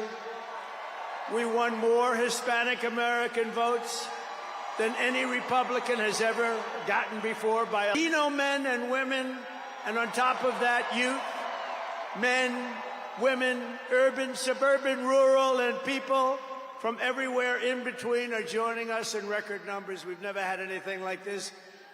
Too big to rig, that's what I used to say. Too big to rig. We made it too big. Oh, and they tried. They tried. It was too big. Around 9:02, they just said, let's get the hell out of here. This isn't working. They were swamped, to put it nicely. We also took back the U.S. Senate. We had some great people running. and the House Republicans won their largest popular vote majority in presidential year since 1928. We Senate, the House Republicans, we got all three of them. A little bit close on those two. Senate's in great shape. House Republicans, actually, they both have great leaders. They both have great people heading. John Thune is fantastic. And if you look at Mike Johnson, he's got a pretty tight majority, but actually it's very tight, but it's very good because we vote unified. We're really voting unified, and so it doesn't make much difference. In the election of 2024, which will be the most consequential election in American history, we not only won a mandate, but we built a new American majority that will lead our country to unparalleled success for generations to come. That's what we want to do. And someday, in 30 years from now, 40 years from now, 50 years from now, some of these young people are going to say, I remember Donald Trump, he did a good job. He set us on his way. He told us, he gave us a path. Our new administration will inherit disasters at home and abroad, an economy plagued by inflation and high interest rates, a catastrophic border crisis. Nobody can believe they let people in. They have an open border policy. Do you think that makes sense? Open borders. Anybody wants to. Jails, prisons, mental institutions, gangs being emptied right through that ugly open border. A government that cannot care for its citizens in a time of emergency. Look at what's happening in Los Angeles. Look at what's happening in North Carolina. They've treated them so badly. In a planet on the brink of World War III. It's not going to happen. That's not going to happen. But starting tomorrow, I will act with historic speed and strength and fix every single crisis facing our country. We have to do it. We're not going to have a country left. Before even taking office, you are already seeing results that nobody expected to see. Everyone is calling it I don't want to say this, it's too braggadocious, but we'll say it anyway. The Trump effect. It's you. You're the effect. Since the election, the stock market has surged and small business optimism has soared a record 41 points to a 39-year high. Bitcoin has shattered one record high after another. The major investment company known as DMAC, the properties, has announced that it will be investing between $20 and $40 billion in the United States, and SoftBank, another great company, has pledged between $100 and $200 billion. These are all investments that are only being made because of the fact that we won the election. Can create jobs for hundreds of thousands, even millions of Americans. Today I spoke with Tim Cook of Apple. He said they're going to make a massive investment in the United States because of our big election win. And as of today, TikTok is back.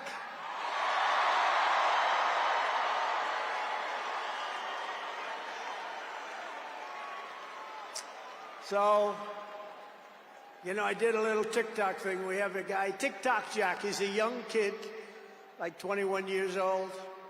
And we hired this guy, and I went on TikTok. Can you believe what I'll do to win an election? And we went on TikTok, and Republicans have never won the young vote, the youth vote. They win a lot of votes, but they never won the youth vote. We won the youth vote by 36 points. So I like TikTok. I like it. I like it. I had a slightly good experience, wouldn't you say? Romney lost it by 40 points.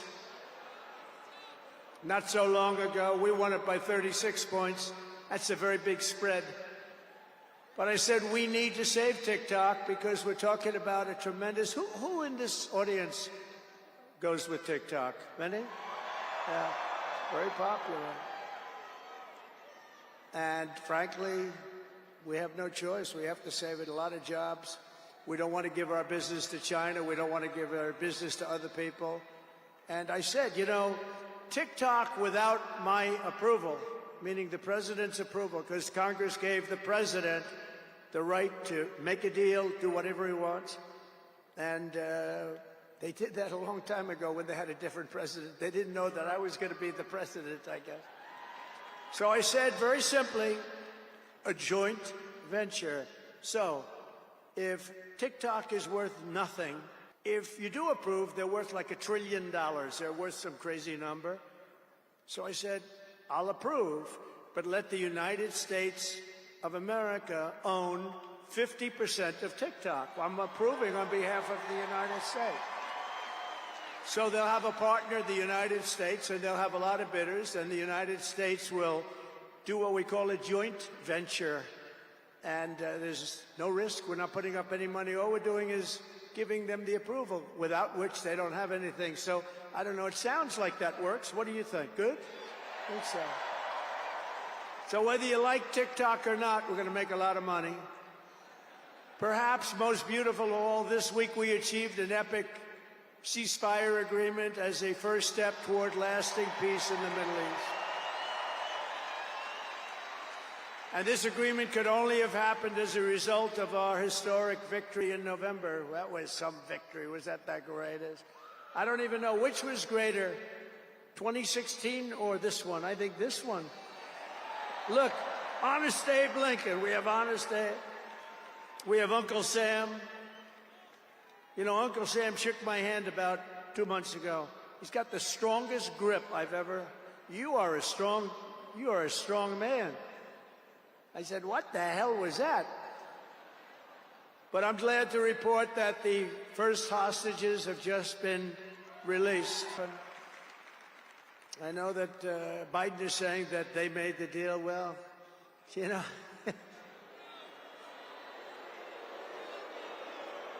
I mean, that deal should have, first of all, it would have never happened if I were president. Would have never happened. There was not even a thought of it. Iran was broke. They had no money for Hezbollah. They had no money for Hamas. They had no money. They were broke, totally broke, and they would have never done anything. But they did it, you know. I like to think back to the past. I said, if only the election weren't rigged, all the things that would have happened, that would have been so good. But it was. We're not going to let that happen again. I want to thank my friend Steve Witkoff, who I think is here. I know he made a beautiful speech. I heard he made a great speech. But he's an amazing guy. I said, I got to get myself a negotiator. We have to get a good negotiator. A lot of guys are knowledgeable, but they can't negotiate. They don't have the personality or whatever. And Steve does, and Steve's a great negotiator, very successful guy. But he's our new special envoy to the Middle East for helping reach this great breakthrough, and really couldn't have been done without Steve. Where is Steve Witkoff? Is he around here someplace? Because he was so great. There he is. Hello, Steve. Thank you, Steve. Thank you, Steve. What a job.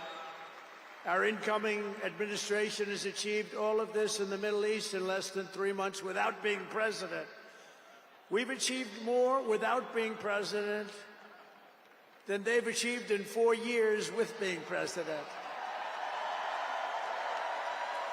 But just imagine all of the good things that we will accomplish together with 4 more years in the White House, and we're going to do a lot of things. You're going to see something tomorrow. You're going to see executive orders that are going to make you extremely happy. Lots of them. Lots of them.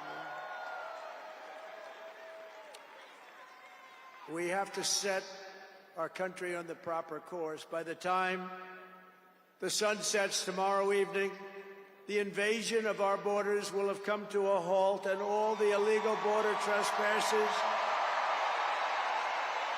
will in some form or another be on their way back home.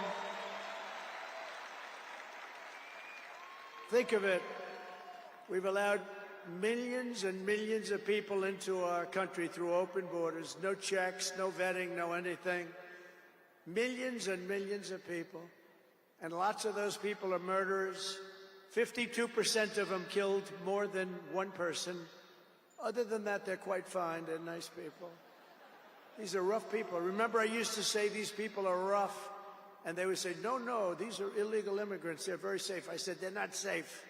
Look at what's happened with Venezuela, where they're sending these gangs in, and they're taking over apartment complexes in Colorado, and then cutting off the fingers of a man who had the nerve and desire to call the police. He said, "You want to call the police? Bah, guess what? You have no fingers." These are rough people, and they're getting the hell out of our country. They're out. The border security measures I will outline in my inaugural address tomorrow will be the most aggressive, sweeping effort to restore our borders the world has ever seen. You know, we had the best, safest border. I don't even know if they have that chart now. Maybe they do. These guys are good. Maybe they do. Who that? I don't know. I didn't tell them I was going to do this.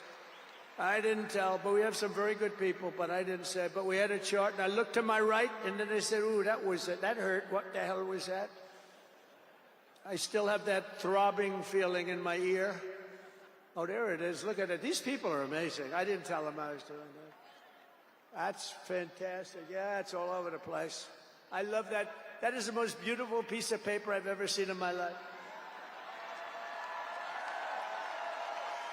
But if you look at that chart, and you look at the red arrow on the bottom, that's the single lowest we ever had in history, at least recorded history, of illegals pouring into our country. We had done a great job, and then they took over, and look what happened. It's like an Elon Musk rocket ship going up.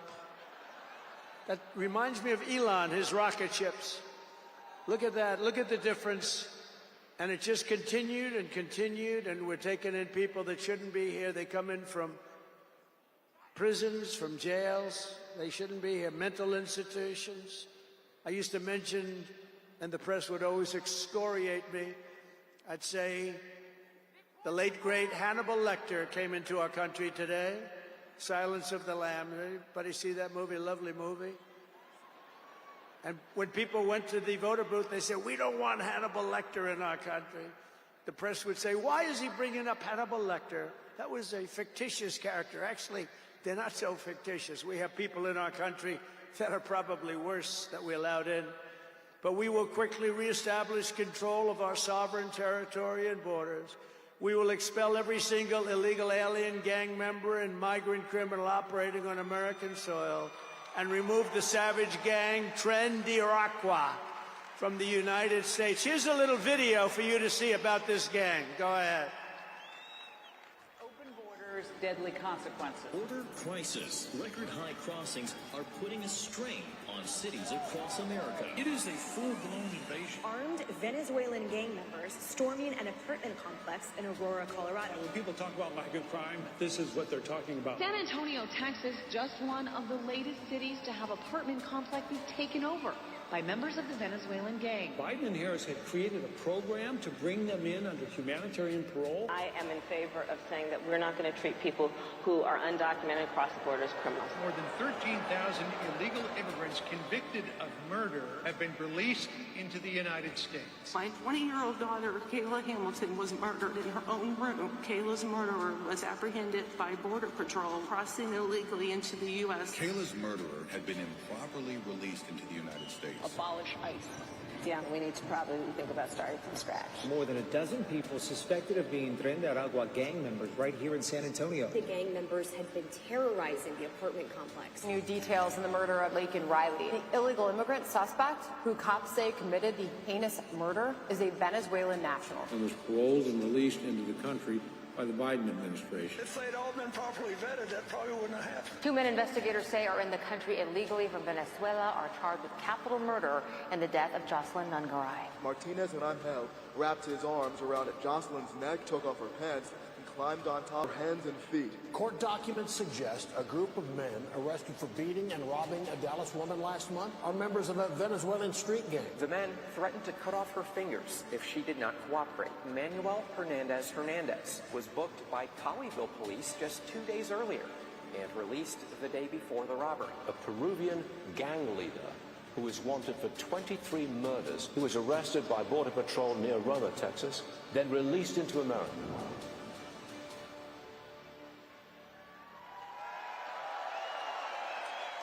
That's what we allowed in, and they're nice people compared to some of them. They're nicer than others. These are really vicious people, gang members, and many, many people from prisons. And crime all over the world is down. You know why? Because they got their criminals into the United States of America. You look at Venezuela, they've emptied their prisons into our country. Many other places the same. I would have done the same if I headed up any of the countries. I know most streetwise people. As soon as I heard they were going to have open borders, I said, if you do that, every prison all over the world is going to be emptied out into our country. They come in from the Congo. The Congo's big on emptying their prisons. The only thing good about it is they make our criminals look like really nice people. These people are vicious people. All over the world, not just South America, all over the world they come, from mental institutions and from jails and prisons. With our actions tomorrow, my administration will deliver justice for every family whose loved one has been stolen from them by migrant crime, including Laken Riley, Rachel Morin, Jocelyn Nungari, Kayla Hamilton, and every other precious American soul that we have lost to these animals. Their memories will live in the hearts forever, in our hearts forever, and we will never, ever forget them. And their contribution, I told their mothers who were devastated, their parents, their fathers, they're devastated. They'll never be the same. They'll never be the same. But I said, your daughter has made a major contribution. Your son has made a major contribution. There are hundreds and even thousands of victims of this horrible atrocity. And you add those numbers to the numbers of crime that we're already going through the roof, and it's something that you wouldn't even believe. Do you remember I did the debate, and I had David Muir from ABC saying, no, crime has gone down. I said, no, it's gone through the roof. Crime has gone through the roof, David. No, crime has gone down. I said, it's gone through the roof. And then he goes, I disagree with that. The next day they announced that crime was up like 40%. This guy is, the whole thing is so bad. You can't even imagine how anybody could be for these things of, think of it, open borders, prisons and mental institutions, men playing in women's sports, transgender for everyone. Transgender. And very soon we'll begin the largest deportation operation in American history, larger and even larger than President Dwight Eisenhower, who has the record right now. And we're going to end the Biden war on American energy and unleash our energy resources to quickly defeat inflation and achieve the lowest cost of energy and electricity on earth. And we're going to be using our emergency powers to allow countries and entrepreneurs and people with a lot of money build big plants, AI plants. We need double the energy that we already have, and it's going to end up being more than that. And we're going to slash the regulations, environmental regulations that are really put in there in order to stop progress in this country. We're going to also slash something else, the waste in our bloated federal bureaucracy. We will create the new Department of Government Efficiency, headed by a gentleman named Elon Musk, who's here someplace. I don't know where the hell he is. He's here someplace.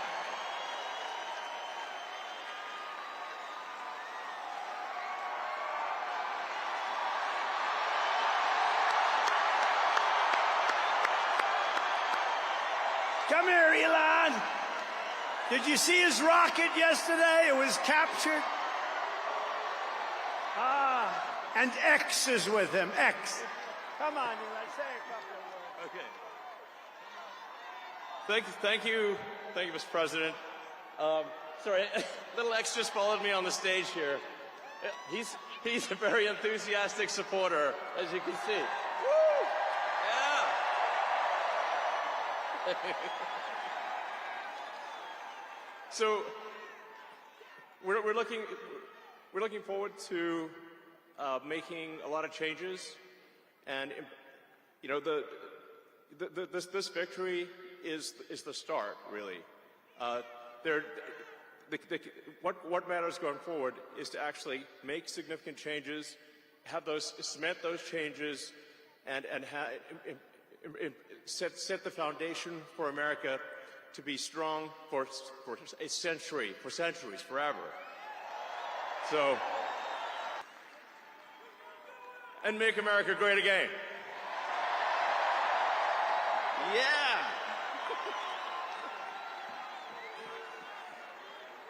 So, yeah. So anyway, we're gonna do great things here.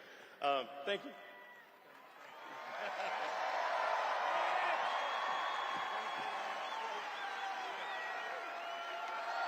Thank you, Elon.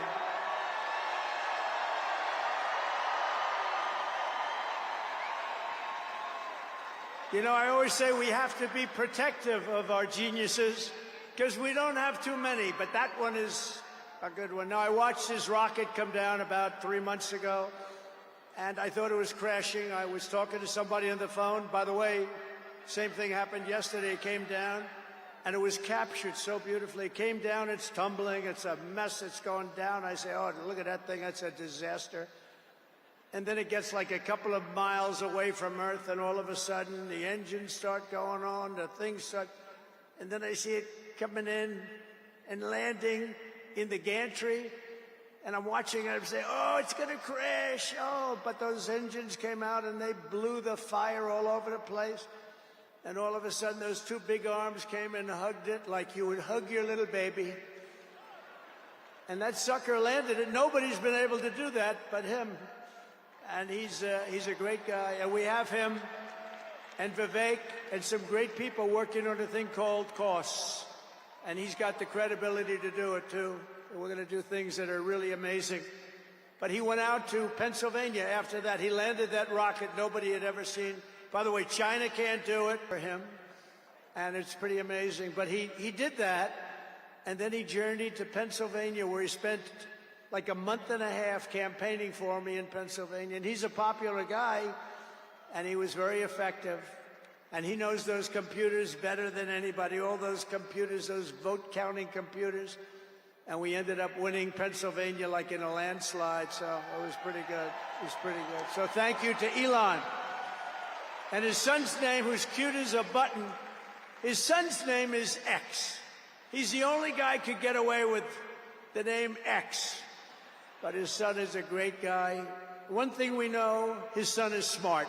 If you believe in the racehorse theory, he's got a nice, smart son.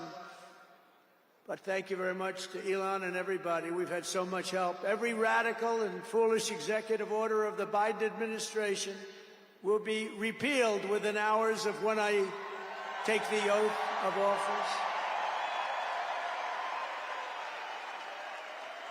Oh, you're going to have a lot of fun watching television tomorrow. Somebody said yesterday, sir, don't sign so many in one day.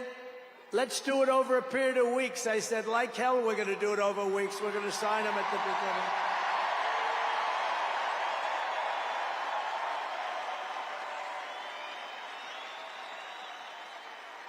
You know that old story. Let's do it later, then it never gets done. No, we're doing them tomorrow.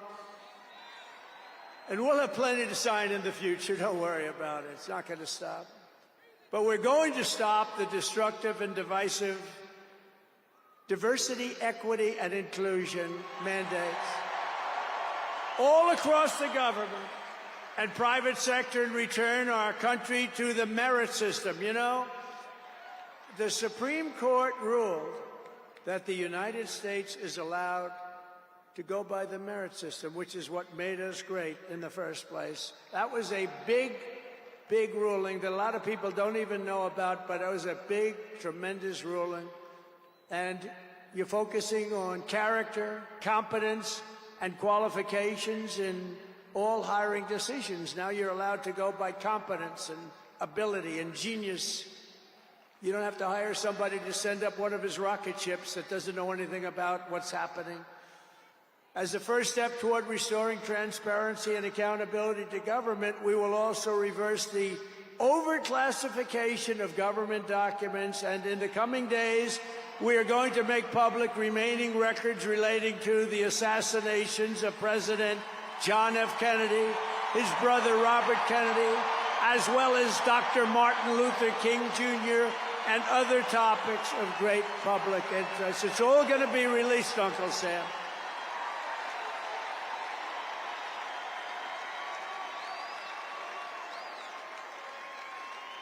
And I will direct our military to begin construction of the great Iron Dome missile defense shield, which will all be made in the USA. And we will get wokeness the hell out of our military immediately and make it like it used to be. Take a look at this.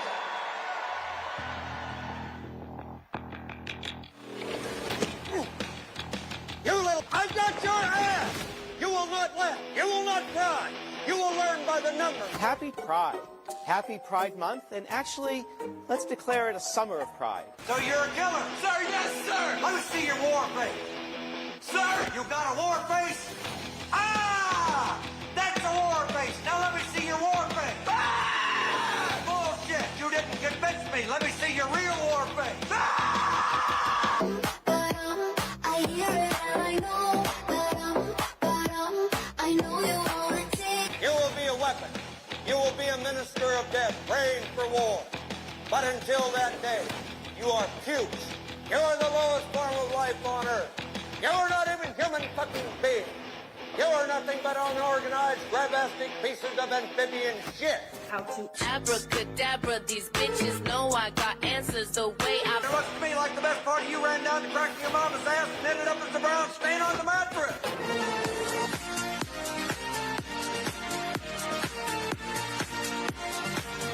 I love working for Uncle Sam. I love working for Uncle Sam. Let me know just who I am. Let me know just who I am. 1, 2, 3, 4, United States Marine Corps. 1, 2, 3, 4, United States Marine Corps.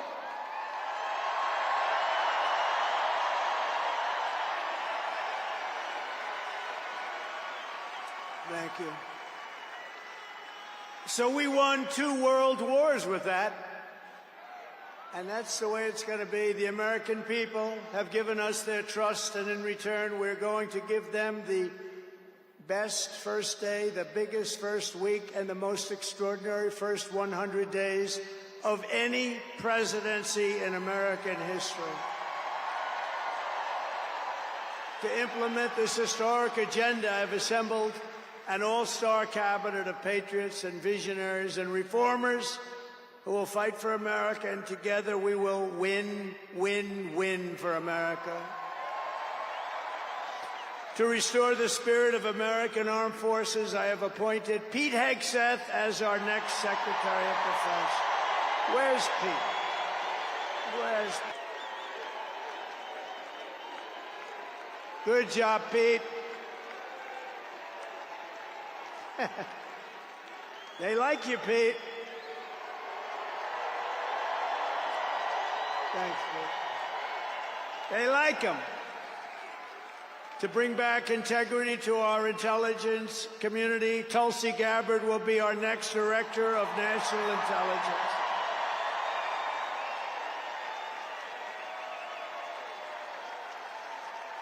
To make America healthy again, we will have Robert F. Kennedy Jr. as Secretary of Health and Human Services.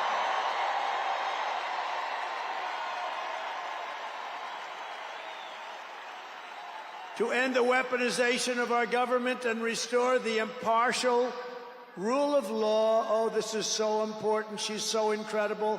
Pam Bondi will be an outstanding Attorney General. She's going to do an incredible job. She will do an incredible job, and she's working with another person who's going to be unbelievable at the FBI, Kash Patel.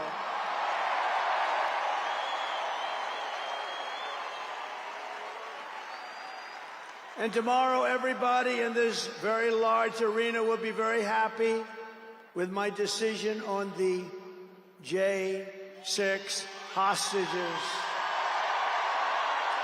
Very happy. I think you'll be very, very happy. I would say about 99.9% in this beautiful arena.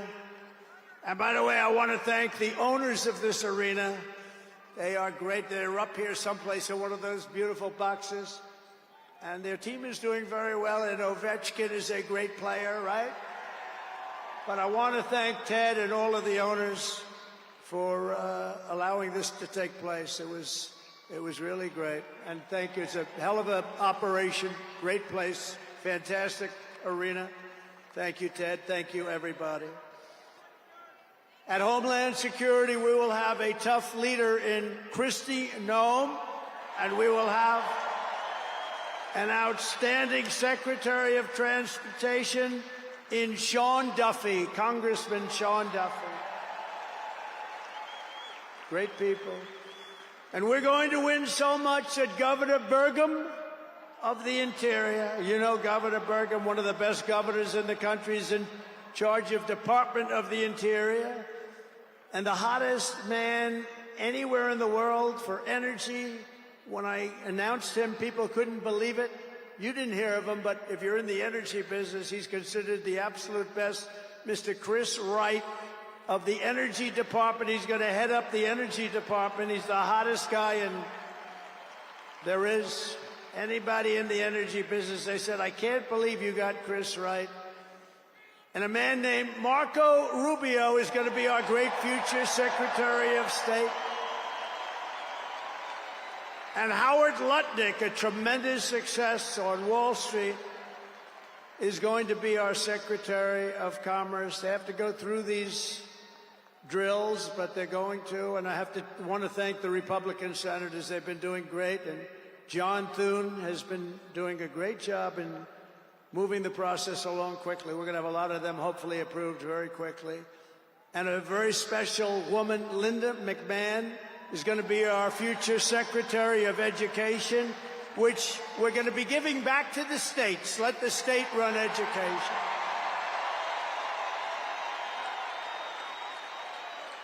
I said to Linda, Linda, I'm making you the Secretary of Education, but if you do a great job, you will put yourself out of a job because you're going to be sending it back to the states. And she's fantastic, and her staff, which has been largely hired, is fantastic. And all of the other leaders will come to me and they're going to say, do you remember I used to do this for fun? But it's really not fun, it's fact.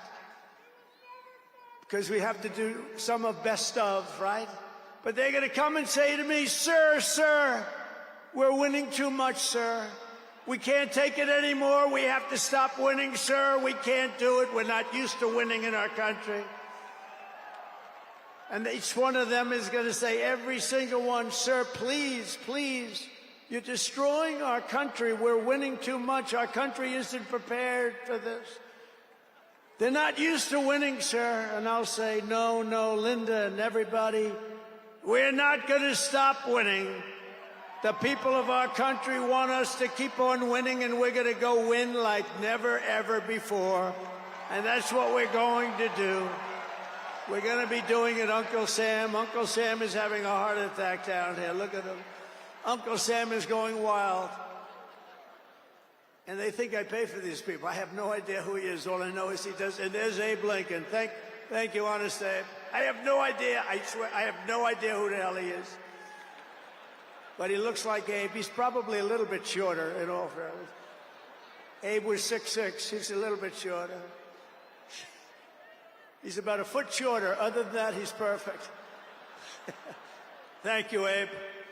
In addition to the most talented cabinet ever assembled, and we're hearing things like that, we will be supported in our mission by countless wonderful American patriots. First, let me thank my incredible family, and I want to thank in particular somebody that headed up the Republican Party, along with Mike, the two of them, Lara Trump, who you saw before, who produced those two beautiful children. Lara Trump is unbelievable. She was the chairman of the Republican Party, and nobody ever said, oh, gee, it's a family member. They actually said, how the hell did you get her to do it? And she did a phenomenal job. We had a minimum of cheating. We watched them like a hawk. Where is Laura? Where the hell is she? Because she did some job. See, she wants to be nice and quiet. She's here someplace. Thank you, Laura. Thank you very much, hon. She's phenomenal. The job she did, and her son, who was up. Didn't they do a beautiful job? The son and the daughter. How many young kids know that one? They don't know that one. But her husband is somebody I'm very proud of. He's doing a great job. He's been subpoenaed more than any human being in history, I believe. Every day he'd get a subpoena from Congress on something, oh, bullshit. But he'd get a subpoena. He's got a PhD in subpoenas. But he did a fantastic job. And Don, you know all about Don, how he did. He's great. He's very popular, too. He knows a lot about guns, I want to tell you that. We had, by the way, I have to tell you, we had great support from every gun group, including... And Ivanka and Jared are here, and Tiffany and Michael are here, and Barron and my 10 incredible grandchildren, and another one coming through Tiffany. And of course, I want to thank our next Vice President of the United States, J.D. Vance. Wherever he may be, there's a lot of people. Wherever the hell he is, he's here someplace. It's a lot of people. It's a little tough when you say, where is he? You know, you got a lot of people in here. But J.D. Vance has been extraordinary. And he's got an unbelievable wife, the Second Lady of the United States, Usha Vance. So, Usha, thank you very much. Beautiful couple, great people. We're also pleased to be joined tonight by Hulk Hogan, the Hulkster. The Hulkster. One thing, it's not hard to find him. All he has to do is stand up and you say, there he is. But he's great. And Kid Rock, wow. Kid Rock is a friend of mine. He's a friend of mine for a long, long time. He did that thing on Budweiser. Budweiser will never be the same when he did the gun with the MAGA hat. That was the commercial that everybody saw. Also with us tonight is a great actor, tremendously talented guy, Jon Voight, who's great, and a friend of mine. And Sylvester Stallone is here. Great guy. And you know, I got Mel Gibson, Sylvester Stallone, and Jon Voight to become ambassadors to Hollywood, California, to put it back on track. So they're all ambassadors. You have to refer to them as ambassador, Mr. Ambassador. And a man who's got an army of young people, Charlie Kirk, is here. And I want to thank Charlie. Charlie is fantastic. I mean, this guy, don't believe the stuff when you hear the kids are liberal. They're not liberal. Maybe they used to be, but they're not anymore. You got to see how many people are for us. And I want to thank Megyn Kelly. She's been terrific. She's been really great. And Billy Ray Cyrus. And Lee Greenwood. Wow, has he been trumpeted. What a song and what a man. And you know, by the way, these microphones, you see the microphones? I said, what the hell are those microphones doing standing behind me? You're going to have a little special treat at the end of this speech. I don't want to tell you because you'll rush me off the stage. Get off the stage.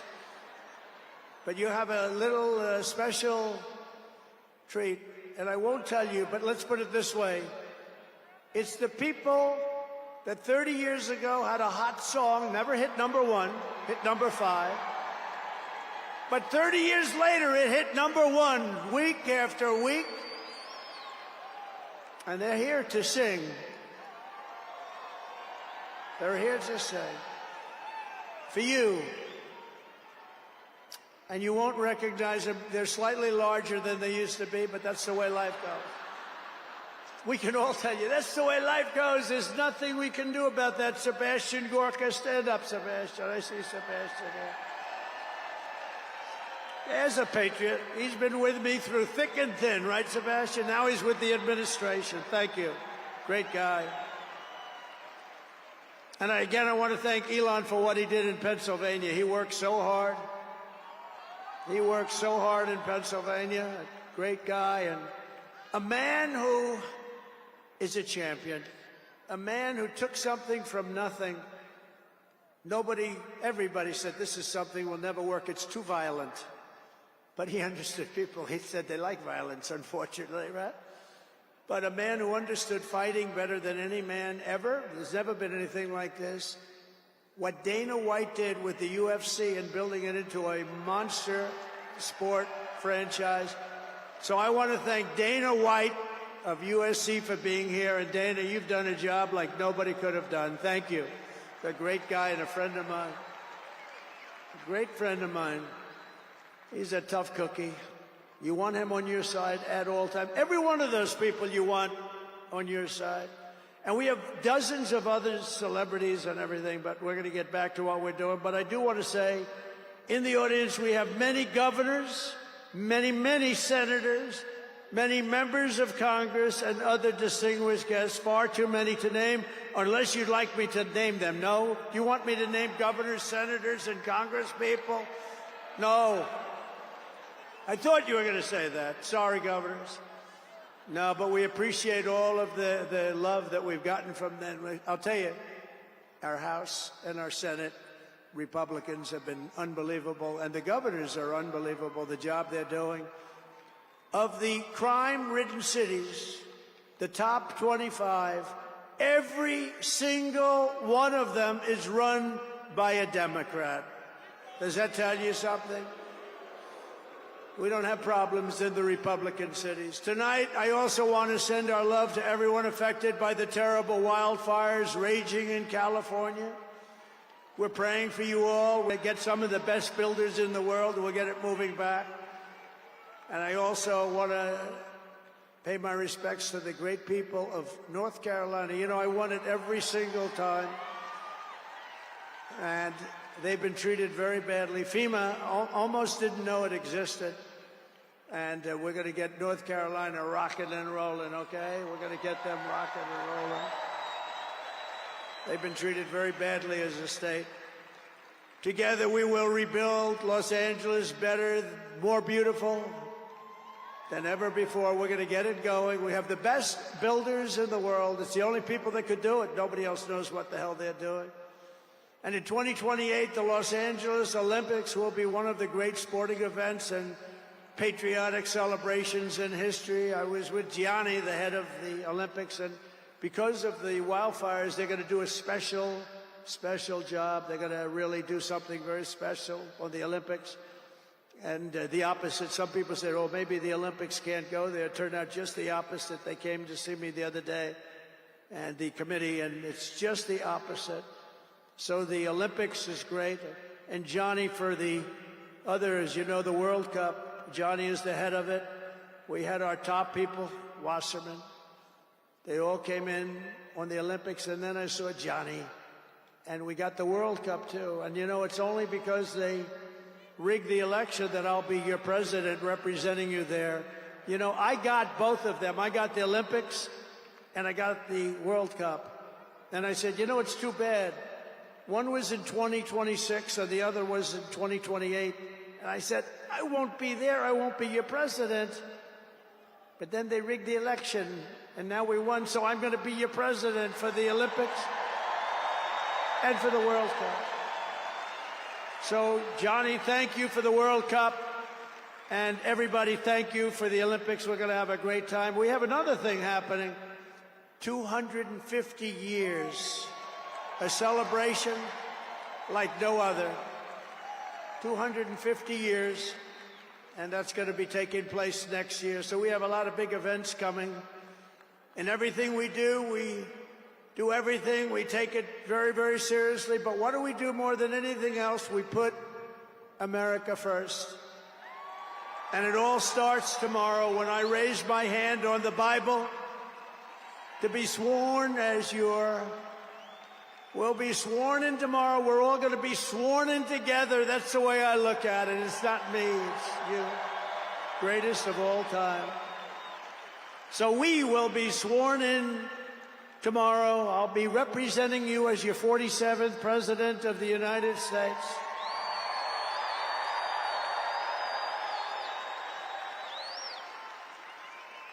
And just in conclusion, together we're going to cut your taxes, end inflation, slash your prices, getting them back down, raise your wages, and bring thousands of factories back to the USA, right where they belong, and that'll be done through tariffs and smart policy.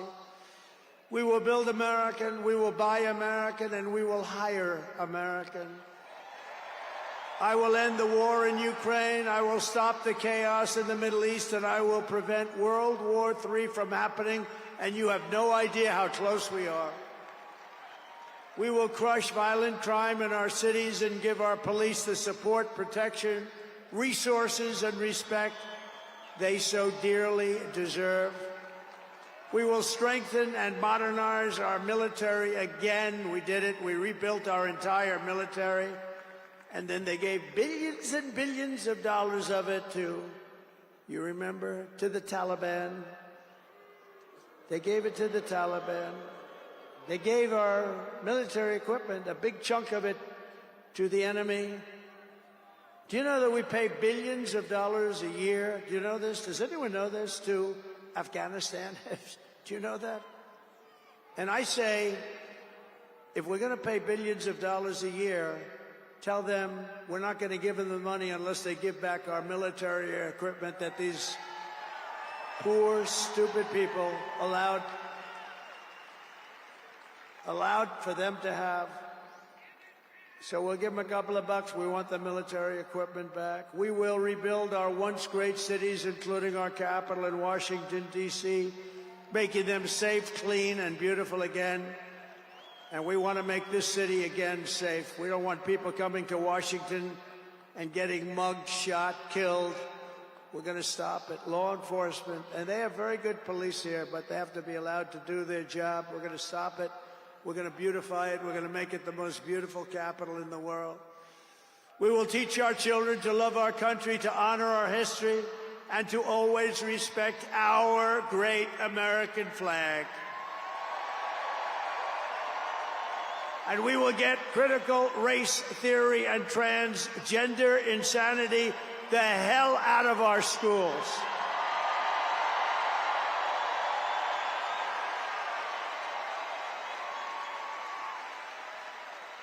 And always remember, this is so easy, this will be done tomorrow.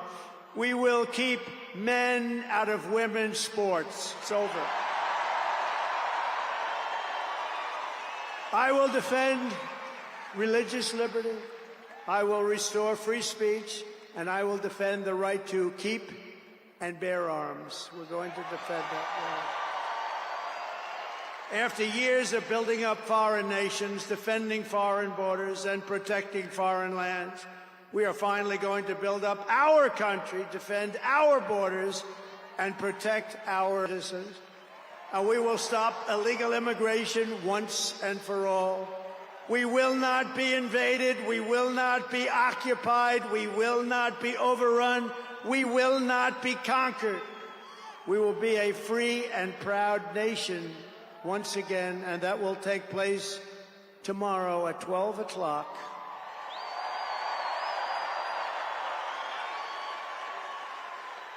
Everyone in our country will prosper. Every family will thrive. And every day will be filled with opportunity and hope, and also filled with a thing called the American dream that you don't hear much about anymore. For the past 9 years, you and I fought side by side against the most sinister and corrupt forces on earth. And in our magnificent victory on November 5th, you showed them once and for all that this nation does not belong to them. This nation belongs. From New York to Los Angeles, from Philadelphia to Phoenix, from Chicago to Miami, and from Houston to right here in Washington, D.C. Our country was won and built by generations of patriots who gave everything they had for our rights and for our freedom. They were farmers and soldiers, cowboys and factory workers, steel workers, coal miners, police officers, and pioneers who pushed onward, marched forward, and let no obstacle stand in their path. Nothing could get in their way. Together they laid down the railroads, raised up the skyscrapers, built the great highways, won 2 world wars, defeated fascism and communism, and launched American astronauts to the moon. It was hardworking patriots like you who built this country. And 75 days ago on November 5th, it was hardworking patriots like you who saved our country. You saved our country. Now, after all we have been through together, we stand on the verge of the 4 greatest years in American history. With your help, we will restore America's promise and we will rebuild the nation that we all love so much. We are one people, one family, and one glorious nation under God. We will never give in. We will never give up. We will never back down, and we will never, ever, ever, ever surrender. We will fight, fight, fight, and we will win, win, win. And together, we will make America powerful again. We will make America wealthy again. We will make America healthy again. We will make America strong again. We will make America proud again. We will make America safe again. And we will make America great again. Thank you very much. Thank you very much. What a great victory for everybody. Thank you, America. Thank you very much. Thank you.